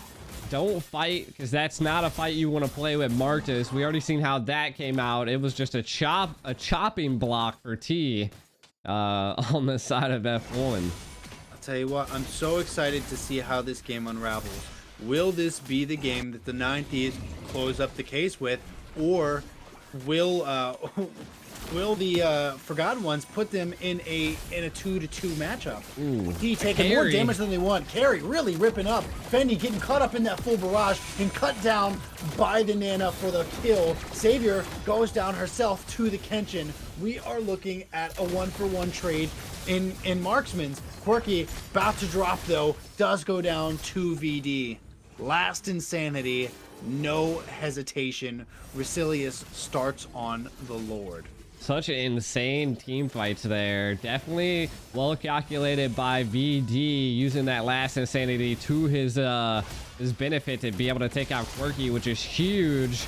And Finn's coming back here soon, so I don't know. I think they might reset this Lord. We'll see. Yeah, it's going to be tough, especially with that carry making her way back into it. Definitely can cut up some heroes if she gets a chance to. And just like that, she does. Afnan is down to the Fredrin. And T fighting for her life, cut down by Fendi. Fendi going to be starting into that Lord with the assistance of Resilius. Is going to be able to take this Lord unchallenged at the 11-minute and 30-second mark, reaching. Yeah, that was definitely a bait. I don't know. F1 is definitely just turning tides here. Harry's damage is just immense against that fucking minnow. Telling you, man, I'm telling you, Fanny, they've been running down through the riptide. They're doing it, making their way to the dark side. That is Fendi for sure. Is cutting them down, dude. You do not want to get hemmed up by carry, especially a good carry, especially a carry played by Fendi. Yep. Forgotten One's definitely not going to be forgotten here, as they are showing 9T who's boss. They want the reverse sweep. Man, I'm really wondering, if you get into that 1v1 with Fendi and lose, is that a Fendi Bendy? Is that a Fendi Bendy? I think it might be a Fendi Bendy. It might be. And Carrie's going to start trying to put some pressure on that tower. And does get most of it. Looks like she's going to get the secure on it. But that thing is holding on with strings attached. He is definitely a train looking to bend your Fendi, so... Too much. No, I'm just kidding. Overstayed your visit on that joke. No, never. No. The only answer that 9T has though right now is that they have to take out carry, right? F1 they waited and baited their time, and now they're just coming online. But it's going to be so hard too now that they've got the enhanced minions. really going to be able to slow push that bottom portion of the map. If they split that pressure towards the top, that split defend is going to be so hard, and that type of playstyle could absolutely, especially with the composition that I've been saying from the very start that the Forgotten Ones have, where they're going to be able to excel in these small team interactions. If they split that map with the power of the enhanced minions on that bottom side, they might be able to take everything from the 9 Thieves. They're definitely thieving their way around here. You can see they're hunting. They're smelling for the rabbit. Who's gonna be the bait? Just a bunch of dummy thick boys sitting in a bush, Look getting at ready 'em. for a heyday. Ooh, there's T. They're T is sniffing. looking. T's looking, but I don't think she's got vision on the entire F1 team in the Ooh, they corresponding want bush. it. Rasilius looking to hem There's up. the T bait. is going to get some stuns up. T's going to go for the run, but are they aware of the 2 other players? No, they are not. Jay's Oh, going to hem them God. up, and they're going to get cut up by Fendi. T is in trouble. Will they get it? If Fendi does get the kill, it's 9 seconds with this, 5 seconds for this Lord about to come up, and now T is nowhere to be seen. You just Oh, walked man. into the wrong bush at the wrong time. I'll tell you If that. you guys The could wait and see me bait. right now, I look like a little fly rubbing my hands together, getting ready to eat dinner, man. Oh. Forgotten Ones just putting up a show. Yeah, they are hungry, aren't they? They're just man. bringing their A game now that they're actually, you know, Ken being in the EXP, and they're executing such great plays right now.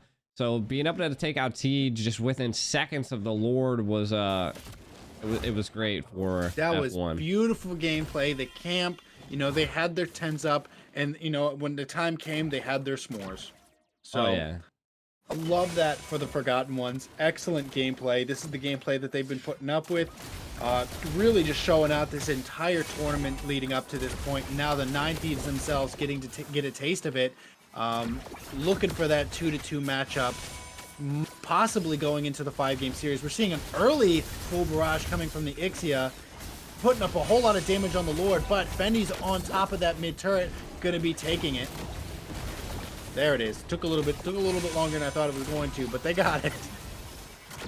Beautiful going. pressure putting on the Ooh. inside. Jay getting a beautiful set. Oh man, that is it. Harry just Yo. ripped right through it and into the 5th of the best of 5. Oh man, dude. Talk about match point for days. F1 does not man. want to give up. It is now what, 3-2? 2-2. Hey, if they were 2-2? 3-2, if it were 3-2, I've done lost count. I've done lost count. It's F1 all right. I just never, slapped the count out of me. I never learned how to count, man. I had that poor education. You know what 69 was though, so you're good. No one's. Oh, Fendi. Come on.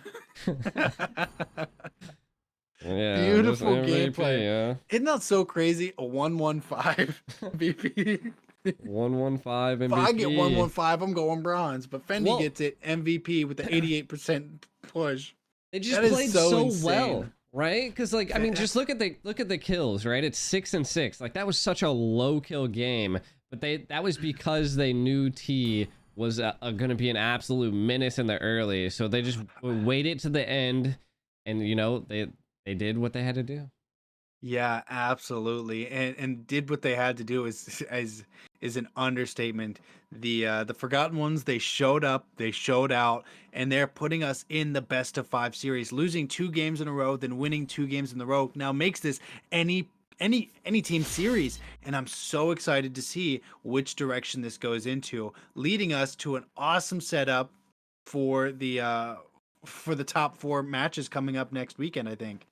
It is true. It is true. I mean, the semifinals are going to be amazing. We can already see the tenacity by all the teams. And now being 2-2, this is anybody's game at this point, right? I'm so glad I said it earlier because I get to say it again now.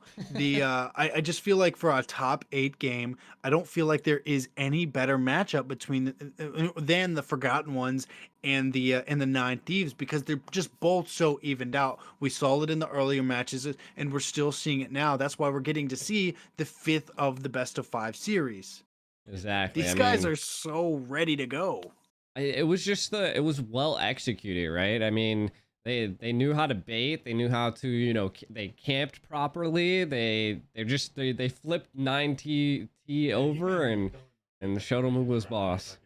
Yeah, man, for sure. They showed up to the house, tea in hand, but no sweetener this time around. That's tough.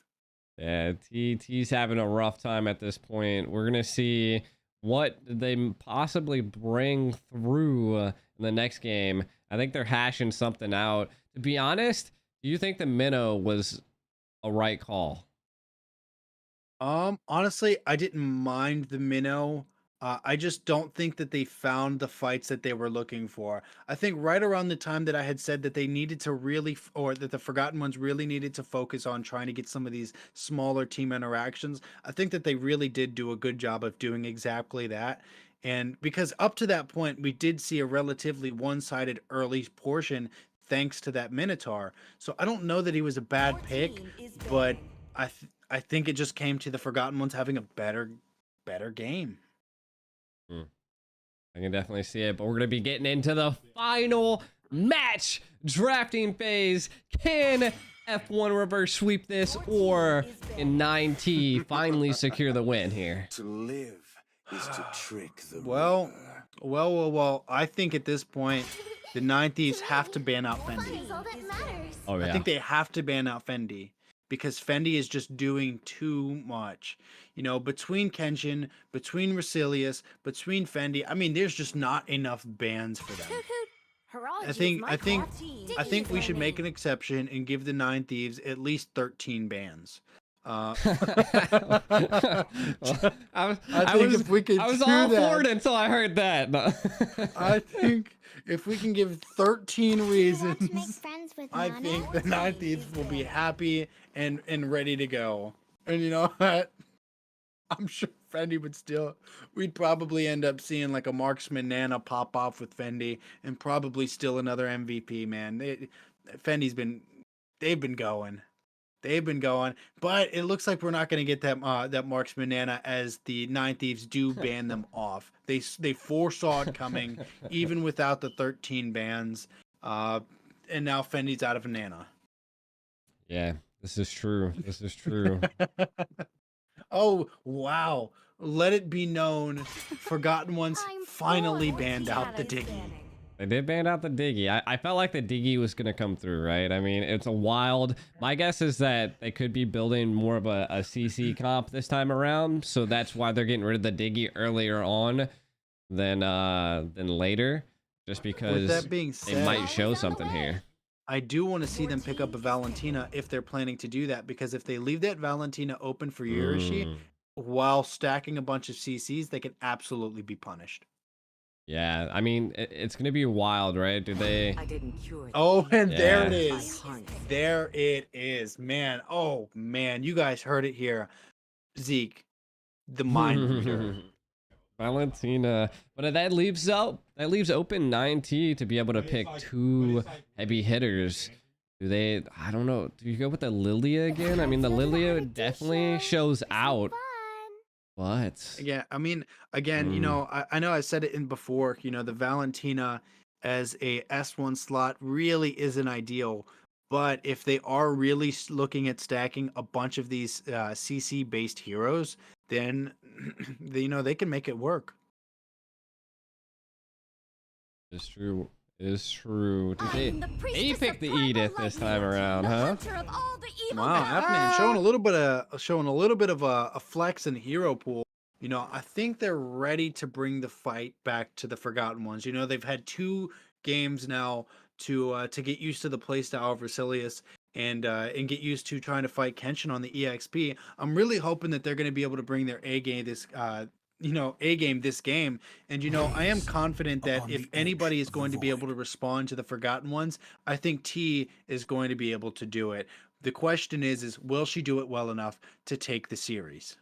Yeah, exactly. I mean, we'll have to see here as the Nolans picked up. I like the Nolan play here. It's going to be it's going to be a strategic hero to utilize to get into that back line and stop Savior. Now, the same thing is what we need to see from 9T. They haven't had a response to Fendi. Now, a good response could be something that can peer that back lane and choose something. Right now, they're not too tanky of a lineup, so a carry's not what you'll want to go with just yet, but we'll have to see. They went with it. They went with it. Wow. That's the move. That's the move. And they banned off the Bruno. They banned off the Bruno. They're targeting Fendi now. They banned off the Bruno. They banned off the Wanwan. They banned off the Nana. What marksman options does Fendi have? One of these heroes is not the same. It is true. It is true. We'll have to see what they respond with. I mean, Melissa's still open. Off the Martis. I would rather. Oh, they banned off the Yuzong. I think a Martis ban. That was the response, right? The Yuzong would be a good response to Fendi, is being able to dive into that back line, because we're looking at such a frontal. F1 is so frontal right now that they'll forget about that back line. So we'll have to see. Yeah, I mean, T's got a couple options still to effectively get back there, but it is kind of slim picking. You guys are running out of options. I definitely think, if we can see VD maybe pick up a Terizla and get maybe like a nice flicker in a penalty zone, I think they might be able to hem up some stuff and set the stage for the carry. But we're just not seeing enough for the carry to work with right now coming from the 9thieves. I will choose my Exactly. The Claude ban off. They are Mm. absolutely banning off Fendi. That's exactly what they did. I know. Good on them. They need Good to. on them. They're finally listening to us, casters. Yeah, I mean it's for the first time in forever. I'm telling you. And then T Fendi. picking up Tigreal though. Wild. Yeah, that's going to be interesting. They're right now. It looks like they're trying to set the stage for this carry to carry, because I mean, if you look at the slowing effects that are going to come from the Edith, the snaring that's going to come from the Lilia, and then the implosion stuns coming from the Tigreal, carry's going to have a lot to work with. So the question is how does Fendi want to respond to that? Yeah. The Minnow. I mean, Ixia is still a good pick. I mean, because we're seeing, again, a pretty frontal, a severe frontal team by 9T, because there is no one in the back line there. So Ixia could be a good go here. Ixia might be, especially if you can land it. Same thing we said before with that Minotaur, and then Quirky. If that Valentina can make use of the Tigreal's implosion in one or two well-placed spots, that could actually open up a whole lot too. Because if you can cycle those CCs while in that full barrage of Fendi, you might see a nice wipe. It is true. It is true. We'll have to see. I mean, they'll be able to bring it too, possibly here.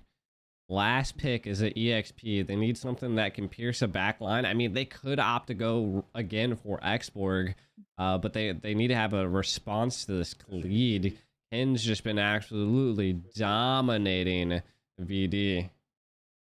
Yeah, I mean, whenever you look at the team, I still feel like somebody a little bit more. Whoa. They go with a Cho. Whoa. Wow. That is a Cho. surprise. Wow. I mean, again, they needed that backline answer. VD can execute that the way of the dragon 100% is going to be worth it. Honestly, I think he just wanted to show off the oh wow. So What? VD's going to pick up the Tigreal and T's Show? Jungle? What do you got brewing up, T? What is is it chamomile? What is going on here? Is Nani? this chamomile? Are they trying to put us to sleep? Nani? They are going ballsy for the last game. Afnan ended up taking the Tigreal, and Edith was given to the VD. So we saw 3 hero swaps within there. Wow. Very, Wow. very bold moves coming from the side of the 9thieves. But let's see if it plays off in the final of the final game of the best of 5 series, 2-2. Right now, the score is matched up 1,500 gold to 1,500 gold at the 10-second mark. What? Huh? Why are we seeing us? What is going on here?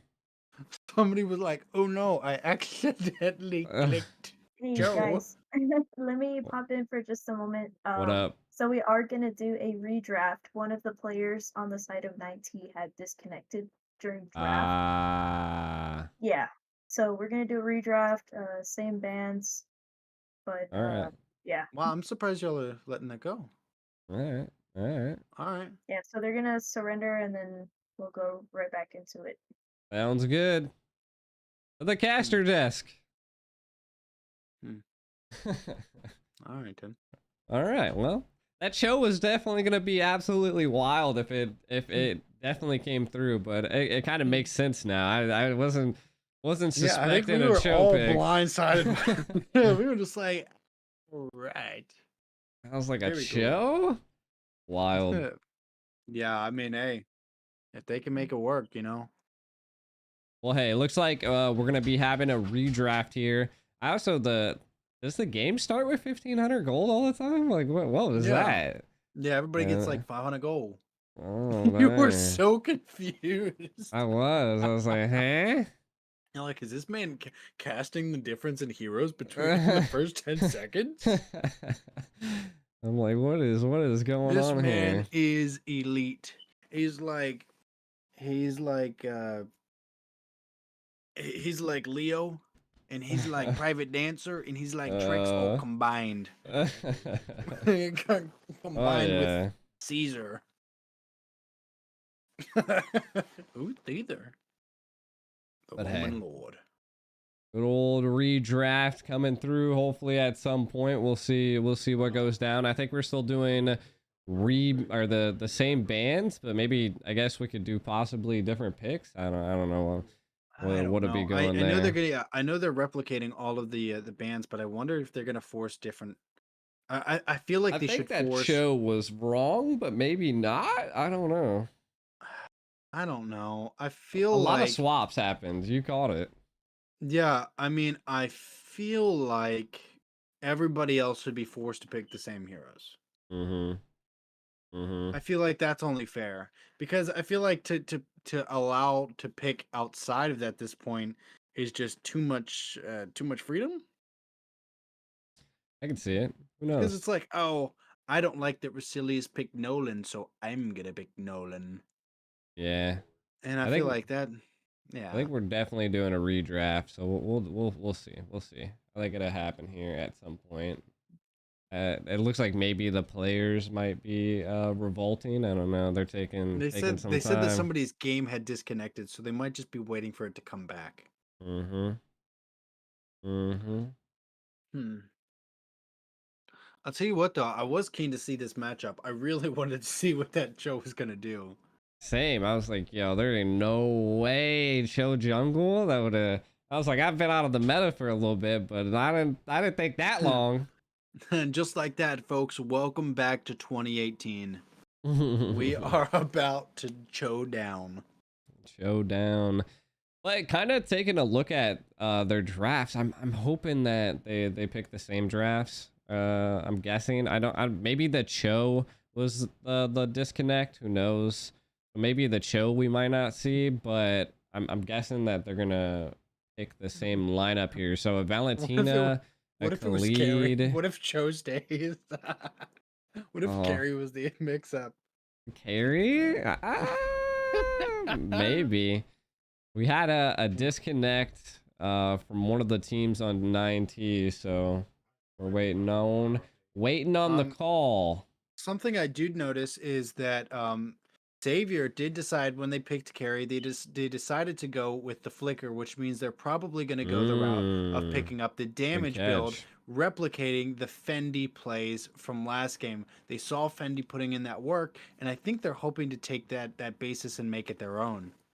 So makes I'm sense. really interested to see what they do with that. And maybe it's just Fendi who can just really put things down the throat with carry, but I think Savior's going to try their luck. Yeah, true. And I mean, what we're gonna see, they have a lot of CC on the side of 9T, right? Again, that could be a little bit of a problem for F1. They all have flickers. None of them have purifies. They're not worried about that CC.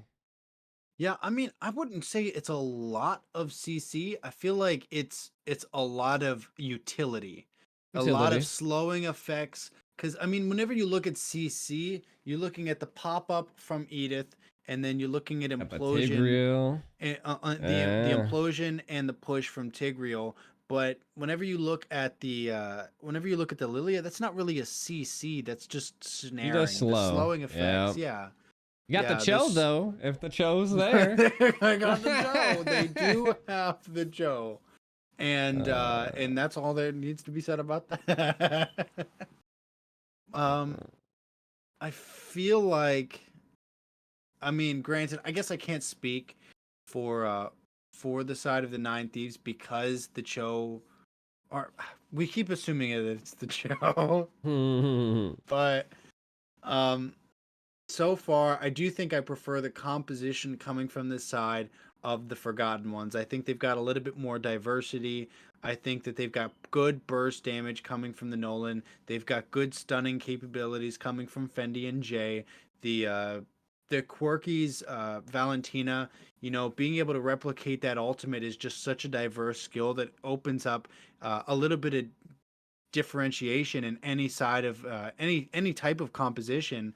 And then there's, Kenshin on his Khalid again. And we got to saw the damage that came off from that last time. So I definitely think they've got a lot of different capabilities, whether it's in their split pushing or small team interactions. Even in the big team interactions, again, because of that Fendi and Minotaur combination, I think that their team has just so much to offer.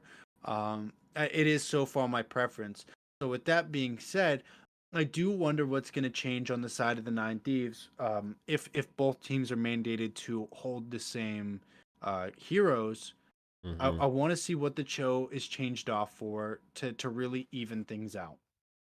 Yeah, and I mean, this is do or die too. This is the last match of the day. I'm not. Yeah.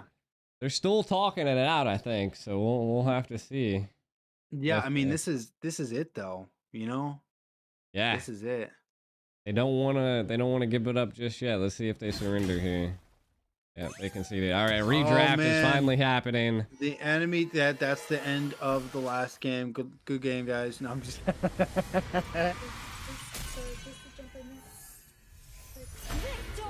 Have reached is that we're actually gonna go ahead and we're gonna keep the same draft, keep the same bands with the exception of the jungler for 9thieves. Okay. I had a feeling it was the Cho. Cool. Yeah, it's congrats to Jay for being the MVP. The 4.1. Do you guys see it first? It's a scam. The game doesn't know why it's giving you the scores that it's giving. That's wild. Man, that's funny. MVP, baby. Chocolate factory everywhere else. Oh man. Let's see this redraft. The Cho was wrong. That's sad. Who are they gonna pick then? Again, so I'm not really sure, right? Because I don't even remember the bands. I was about to say I forgot. They could ban anybody at this point. And I'd be like, yep, that makes sense to me. That looks like that was there. I know that's not right because of the way that it is. Exactly. Oh man. I'm really excited though. This has been such a good series. And I've had so much fun being able to cast it here with Aiko, always bringing the energy that you've been bringing. So glad that we've made it into this 5th game of this series. Dude, it was yesterday was a best out of 5 too, like full best out of 5, and now today's BO5. So Mass tournament's bringing some bangers. Yeah, the mass tournament is masking the face of the winner, putting up a good show every single time they stream. And you know what? I couldn't be more thankful. Yeah, exactly. It's wild out here. They're trying to decide on what jungle they want now before they go into the bans.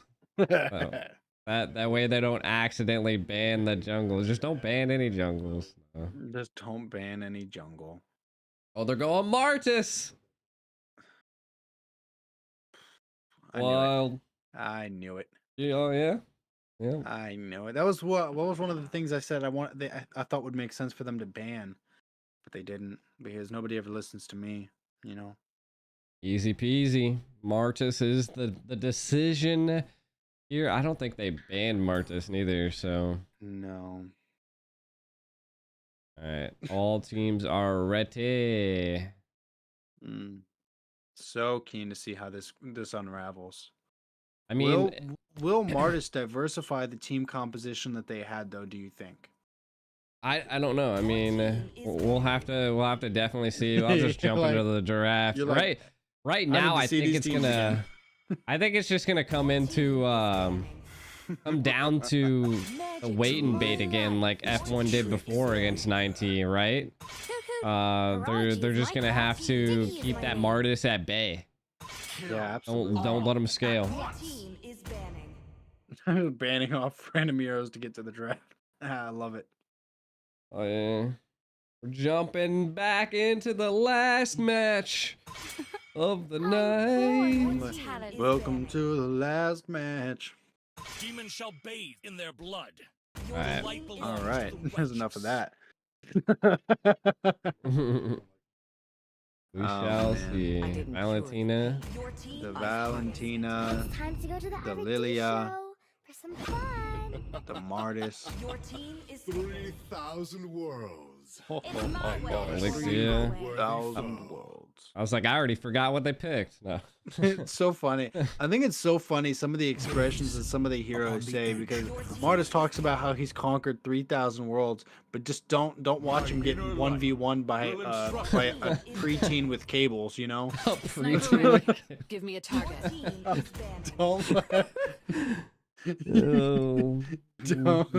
Don't.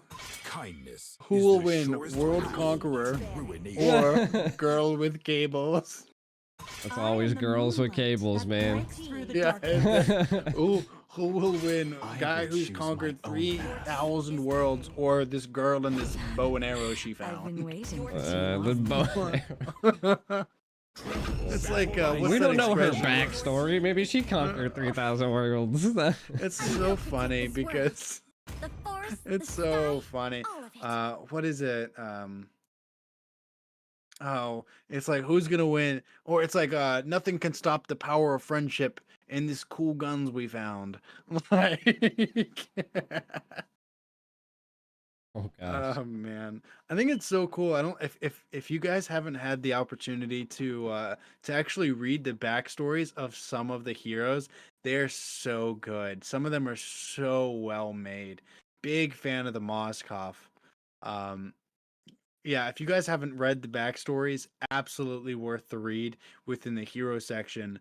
I feel like it's really entertaining to know where some of these heroes came from. Like Teresa is Julian's dad. Like, who would have guessed that? Oh god. Yeah, Wild. wild. All right, well, we're getting into the final game of the night. No more redrafts, no more redos. Nothing left here besides Forgotten Ones versus 9thieves. Who's gonna take it all here? Yeah, man. I'm super keen. I think at this point I think the 9thieves really got to play to their strength. They're really gonna have to depend on that Martis and on that carry on getting really nice early game development so that way they can set the stage to really keep a push on Forgotten Ones. Otherwise, the Forgotten Ones have so much diversity within their composition that they can excel from pretty much any point on the field. Ooh. So nice dodge from Kenshin. Yo, I do dude. think though, I do think that if if 9thieves don't get that early developmental advantage, I think they're gonna struggle. Yeah, I felt that too. That's Marcus is such a good jungle, but it just relies heavily on team fights. Ooh, Right. He's not level 4. Yeah, and when that Nolan gets that fracture, when he gets that level 4, T's gonna be in a lot of trouble. Uh-oh, Afnan. Oh, Afnan. Taking a little bit of damage, but shooing him off. T trying to get back into the jungle. Nolan already having this level 4 definitely gives him some opportunities that the Martis is just now getting a couple, maybe 10 or 15 seconds later. Genshin trying to shoo off VD, and Team, trying to be the friend to help, showing up, power of friendship is gonna kill Genshin. What positioning? I was kind of questioning the take that T was taking there, but it actually ended up working out, and then into a kill, and we gotta watch out for that. Yeah, absolutely. T, again, just being such a good jungle, and not even a jungle, just such a good player. Good hero movements, good placements, good fights. But that is the whole 9thieves things. Mechanics are something that they are so well put into. 100%. I mean, they're putting a ton into it. This turtle is the first one of the day. 9thieves looking a little good here. Are they gonna compete for this turtle? It looks like they're going to. VD trying to find themselves, a nice little entry, but Jay trying to shoot them off. Minnow and Fury is going to pop, and that's going to give a Martis, actually, the the turtle. Very surprising. Resilius in a bad spot. T looking to get a nice kill, but it goes to Edith instead. Sadly, that doesn't give T the ability to start popping off those executions, which she absolutely could have done. Yeah, and he actually had his ultimate down. I think he pre-popped his execution, and then he wasn't able to capitalize on that, which a little rough. Sadly. So it's like, even though you guys got the kill, because the Edith got the secure, you didn't get to make use of that play. Yep, exactly. And sometimes that's just the rough things you got to deal with here, and sometimes you just gotta give them the T sometimes and hold yourself back. Yeah, absolutely. It's tough, dude. It's tough. We are clearing this EXP lane. They do not like Ken. Super aggressive against Kenshin right now. But let's hope that doesn't work against them from the side of the Gold House. It does look like the F1 guys are going to be try to opposing a little bit. They are going to manage to get a nice kill on Quirky. Kenshin still trying to dance on the 9thieves folks, keeping so much pressure.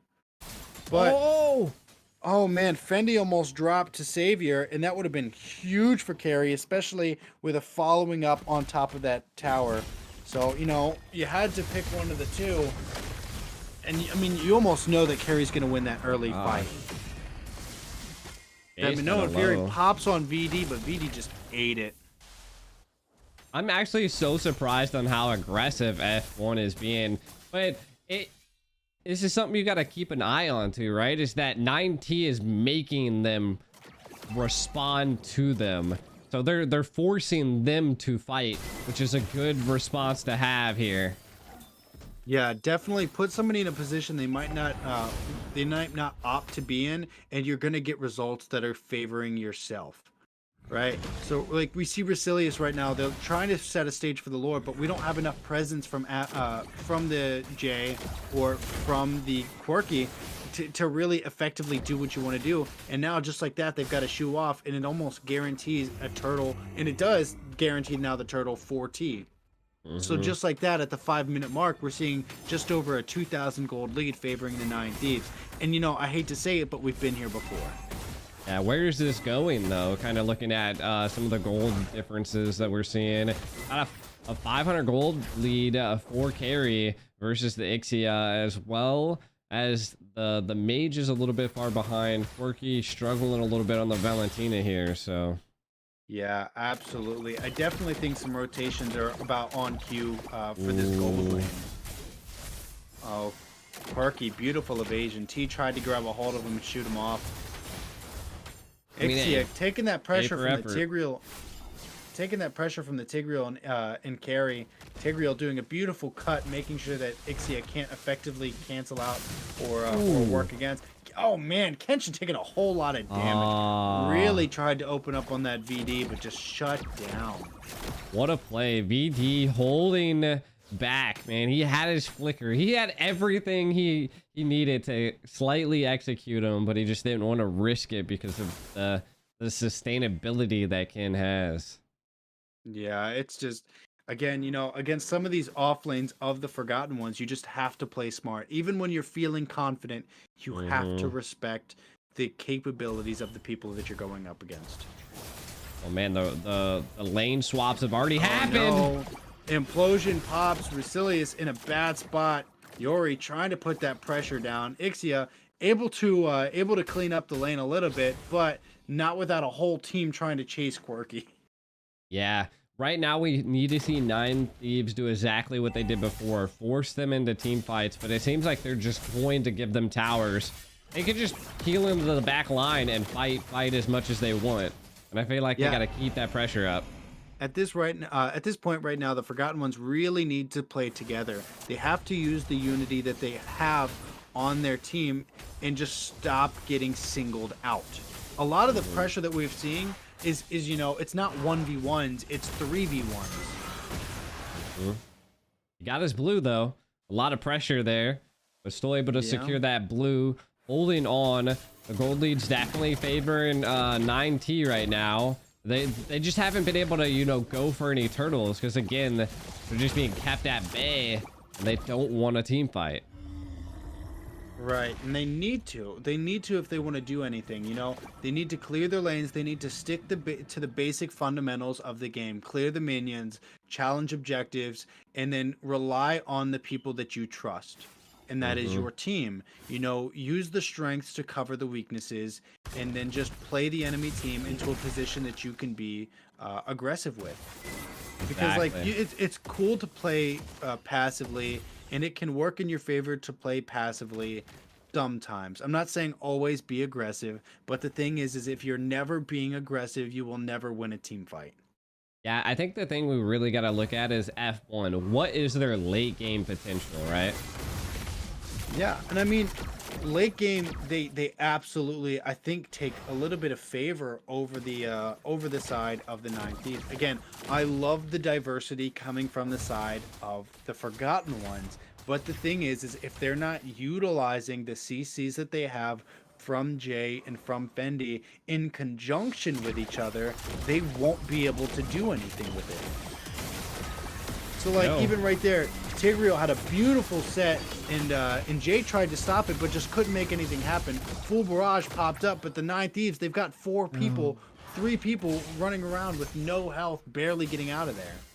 Yeah, it's true. That's exactly what I was talking power. about. That's exactly what I'm talking about. You have to lean on your friends. It sounds goofy. But in the land of Dawn, the power of friendship prevails. Ultimate bonding experience. Yeah.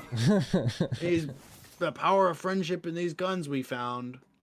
He sounds like Captain Planet. Yep. And you guys can trust it. You guys can trust it when I say it, as I am the thickest caster in North America. I don't know. Private's pretty thick. I think he's got your beat. I love him so much. He's a potato, bro. You can't be thicker than a potato. The potato flew around my room before you came. Oh God. Rusilius trying not to get hemmed up by Afnon, gonna shoo off just in time to not get caught up by that carry. Carrie is, you do not want to get blindsided by her in any situation, especially when the Lord is up. Hey, 9thieves showing a lot of tenacity right now. They don't want to give any breathing room. A concealed play made by someone. Oh yeah, Rusilius is doing a very fantastic job of using the Rifts of Nolan to get in and out of bad situations. The 9thieves are putting a whole lot of pressure on them, but you know, we haven't seen the Lord taken yet, which is just key evidence in itself that the 9thieves still have to respect the abundant gameplay capabilities of the Forgotten Ones. Exactly. So we'll have to see what they can bring here. Oh, if they can get an early kill on that carry, they tried to. Oh, that Minoan Fury does pop. Quirky's trying to make something happen. Afnan and Savior both are really low on health, but Savior's going to have the opportunity to re-engage, and Kenshin's going to take the brunt of it, and he is going to drop on top of Quirky's dead body. Ooh. Fendi trying to CC out and give them a little bit of time to fend off that T, but VD. Almost, man. Almost. They wanted that choke, but they didn't take it. They didn't take it. They said, forget it. Let's focus on the objectives. That's crazy. Take the mid tower. Rearing a 6,000 gold lead. The 9thieves are going to be really tough to oppose right now. Yeah, if they get this Lord, it is a snowball effect. Yeah, and it is going to be rough. Lucky for the Forgotten Ones, they've got like 13,000 they've got like 13,000 minions on the bottom lane that just managed to steal a tower by themselves. 13,000 minions. You mean the Winions, bro? Oh, I'm telling you, MVPs, man. The Winions of the year, man. Ultimate Player Award. I kind of wish that the minions were given like little voices. Charge! Be funny. That'd be awesome. I wonder how many minions were killed in the making of this tournament. All of them. Oh, beautiful set. Minoan Fury on top of the full barrage is going to be enough to punish. Afnan YouTube does go down. Nice play. Nice, G. That was a good go. I mean, they're definitely holding out as long as possible, and they are fighting back, which is also wild, right? You're at such a gold difference, but you're still clapping back. Kind of taking a look at what is going on here. We can take a look at Minnow actually has I was like, who has the most kills? And then like I'm looking at the kills and it's Minnow. Minnow and Fendi. But so I am keen to see what now the Nolan can pop off with. Having gotten his most recent item, the Malefic Roar, that extra penetration is going to do huge against that Tigreal, against the Martis, against the Edith, you know, especially because we can see that the Tigreal and the Martis are both slotting, you know, that antique Cuirass, that prerequisite to build up to. And I definitely think that'll help him get through that. Yeah, 4 of them are building defensive items right now, right? Carries a little bit of a hybrid. You know, they have the Demon Hunter sword, they have the Malefic Roar, so they're going to be penetrating through all of that defense. They're just going to have to watch out. Oh, VD almost caught Rasilius lacking, but not today. I was actually super confused. I was like, there's no way he makes it out of that, but he's a little slippery guy. Yeah, Rasilius, you gotta respect the hustle coming from that Nolan. He is just rift on rift, in and out. And I'm not talking burgers.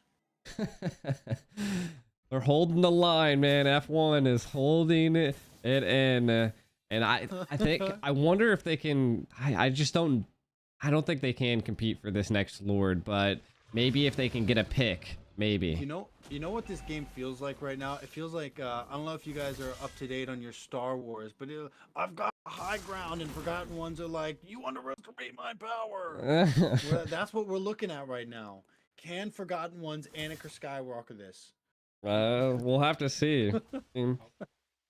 It's like the Death Star, right? Can they shoot through there? Oh no, they're letting the minions march up to the mid lane. The minions are gonna try to cut down the inner tower, and it looks like they do get it. A clean tower take in the middle of the map. That's gonna make things a little bit complicated. It is true. They don't really have any escape here if they do engage, so let's see what they do. Rasilius finding themselves popped in the middle of the implosion. Oh my god! Pop on top of the full barrage. Nolan is gonna get the kill on T, but Afnan is gonna go down also to Kenshin. We're gonna see a 3-piece special in favor of the Forgotten Ones. Still 7,000 gold behind, but you know what? No Lord push for you. I bet they're doing a little dance in their little gaming chairs right now, just smiling it up, knowing that they're going to be able to take this next Lord, you know, Luminous Lord, No uncontested. contest. That full barrage and then the complete set by the Minnow was just a menace. I'm telling you, it is so potent. And that's what I was saying. They do have the team fighting capability because of those two heroes in conjunction. And when they can utilize it, even with a 7,000 gold deficit, you saw it right there, they can still make big things happen. That when you think they're down, they're actually up. F1 securing the Lord here. This is the breathing room that they needed. They're going to utilize this. They need to sweep up as many towers as they possibly can here. I mean, they still, even though they're catching up in gold, you know, the enhanced minions still existing within that middle portion of the map working against them, that slow push is still something to take into account. Right now, we're gonna see Nolan trying to put a little bit of pressure on the top side of the map while working split map against the Lord. Edith is gonna try to work in response to the Nolan, but it looks like that's gonna leave a little bit more ground open for the Lord. Tigreal and Martis trying to actually get up in there, but Jay waiting, biding their time, seeing if they can catch a fly. Catch a fly. They are mopping up these turrets, though. Good defense by the enemy team, though. Some ground, but the Lord is taking too much damage, and they're not pushing enough on that inner turret. Ooh. Minoa and Fury pops, and they're gonna get a nice kill on Afnan, while minions are making their way into the inner towers. This is wild. Honestly, it was a good push, good control, but I'm not sure it was the push that at least I was hoping for. I was hoping they were going to take at least one more tower. You know, because now you are in a time frame where you're waiting, but they did manage to make the entire gold deficit back up and make an even game playing field. 7 kills to 6 kills, actually favoring the Forgotten Hit the Ones. stonks, bro. Yeah. 52,000 gold to 52,000 gold at the 18-minute mark. Yeah, it's gonna come down to Savior at this point. They gotta keep him protected and watch out for the CCs. If they can catch Fendi off guard, I think 9thieves can take back the game. But they gave F1 a lot of breathing room here, so they are chasing Ken. That's definitely, to say the least, honestly. Again, if Fendi, you know, Fendi's developing very well, doing exactly what Fendi does, and if they continue to get some more kills and a little bit more fed, absolutely going to be a big issue for everybody. Oh, and they do get a beautiful set. Minoa and Fury does pop. Kenshin trying to rip up some damage, but gotta heal himself. Yorishi taking some more damage than they want to take. Full barrage, really putting in the work, but not going to secure the kill that they wanted it to. T trying to keep the pressure. Porky is going to get out of there, and both teams make it out of the other team's grasp without losing a single hero. Beautiful escapes on both sides of the map. Oh! I spoke too soon. BD goes down. Oh, BD was down here at the bottom of the map. I didn't even see his little sneaky guy. Yeah, he escaped my eye either, but he did not escape the eye of Kenshin. And that might really make it difficult in a 5v4 situation for the 9thieves to now in an equal playing field try to effectively contest. Beautiful implosion pop. Beautiful response to full barrage. Well, looks like we're going to get the Minoa and Fury popped up, but a little too late. Afnan got to get out of there. Kenshin low on health. T's doing all right, but without a team present, maybe they're not. Man, I mean, that was a great holdout by 9T. That gave them breathing room. Hopefully VD coming back in time. Let's see if they can opt in. It might come down to a 50-50 of a retribution battle. Absolutely. Vasilius really needs to be slippery right now. Not having a team present with them and being so close to Savior is not where they want to be. Jay having really good footage to be able to get in there and start causing up a ruckus. Exactly. But something's got to give right now because they're looking for an opening that's not there, and hopefully Kenshin's going to be able to provide that for them. Full barrage does pop up. Afnan does go down. Lord goes to Resilius. Oh! Fendi takes a kill on VD. And T goes down. And Fendi goes down. Oh, and Savior no. goes down. And only Yorushi is left. It Is a this it? 4v1 with Lord impending. Oh! Yorushi and Quirky hand in hand. No bodies left on the map. GG. Forgotten Ones takes the series. Wow. The reverse sweep. Oh man. What a series. Wow. Spectacular. Absolutely phenomenal gameplay coming from the Forgotten Ones. The 9thieves as well, putting up a fantastic fight in all 5 games within the series. But somehow the Forgotten Ones, they got the game together, and regardless of the situation that they were put in, managed to not only survive, but persevere in the end. What Wow. a series. Fendi's like the overall MVP. Like, I'm telling you, you guys, everybody thought I was crazy. Everybody thought I was crazy. You thought I was Definitely MVP to Fendi. Just and you gotta give it up to Jay though too. Just their teamwork and their combinations there are what really won that, right? It was just the Minnow Fury and then the full barrage just deleted 9T. Yeah, and I'll tell you what too, Quirky getting that trade kill with the Lilia at that end, so beautiful. I mean, it kind of sucks that you had to die, but you know what? You took the only remaining teammate on their field off of the map. So with that being said, secured the entire win for your team. Wow. Beautiful gameplay coming from the Forgotten Ones. 9thieves, sweep. We're sorry to see it, but excellent gameplay coming from you guys, and I'm so happy that I was able to be here tonight with Aiko and be able to not only cast, but just being able to watch these games. Definitely, it was a great night. Best out of 5 once again, going the full way. Again, guys, this is the Mash tournament. If you guys haven't known, big shout out to Moonpie. She also has a YouTube as well. I'm streaming on it as well there. So if you guys are there, definitely huge shout out. Much love to the whole community. ZEKIEL coming out here. It was definitely insane. This match that we seen here was insane. Just mind blowing. And there's more to come. We still got I think more top 8s to do. We still got a game tomorrow. So definitely stay tuned. Make sure you guys are subscribed, liked. Any last words? Don't do drugs, guys. I guess that's one way to say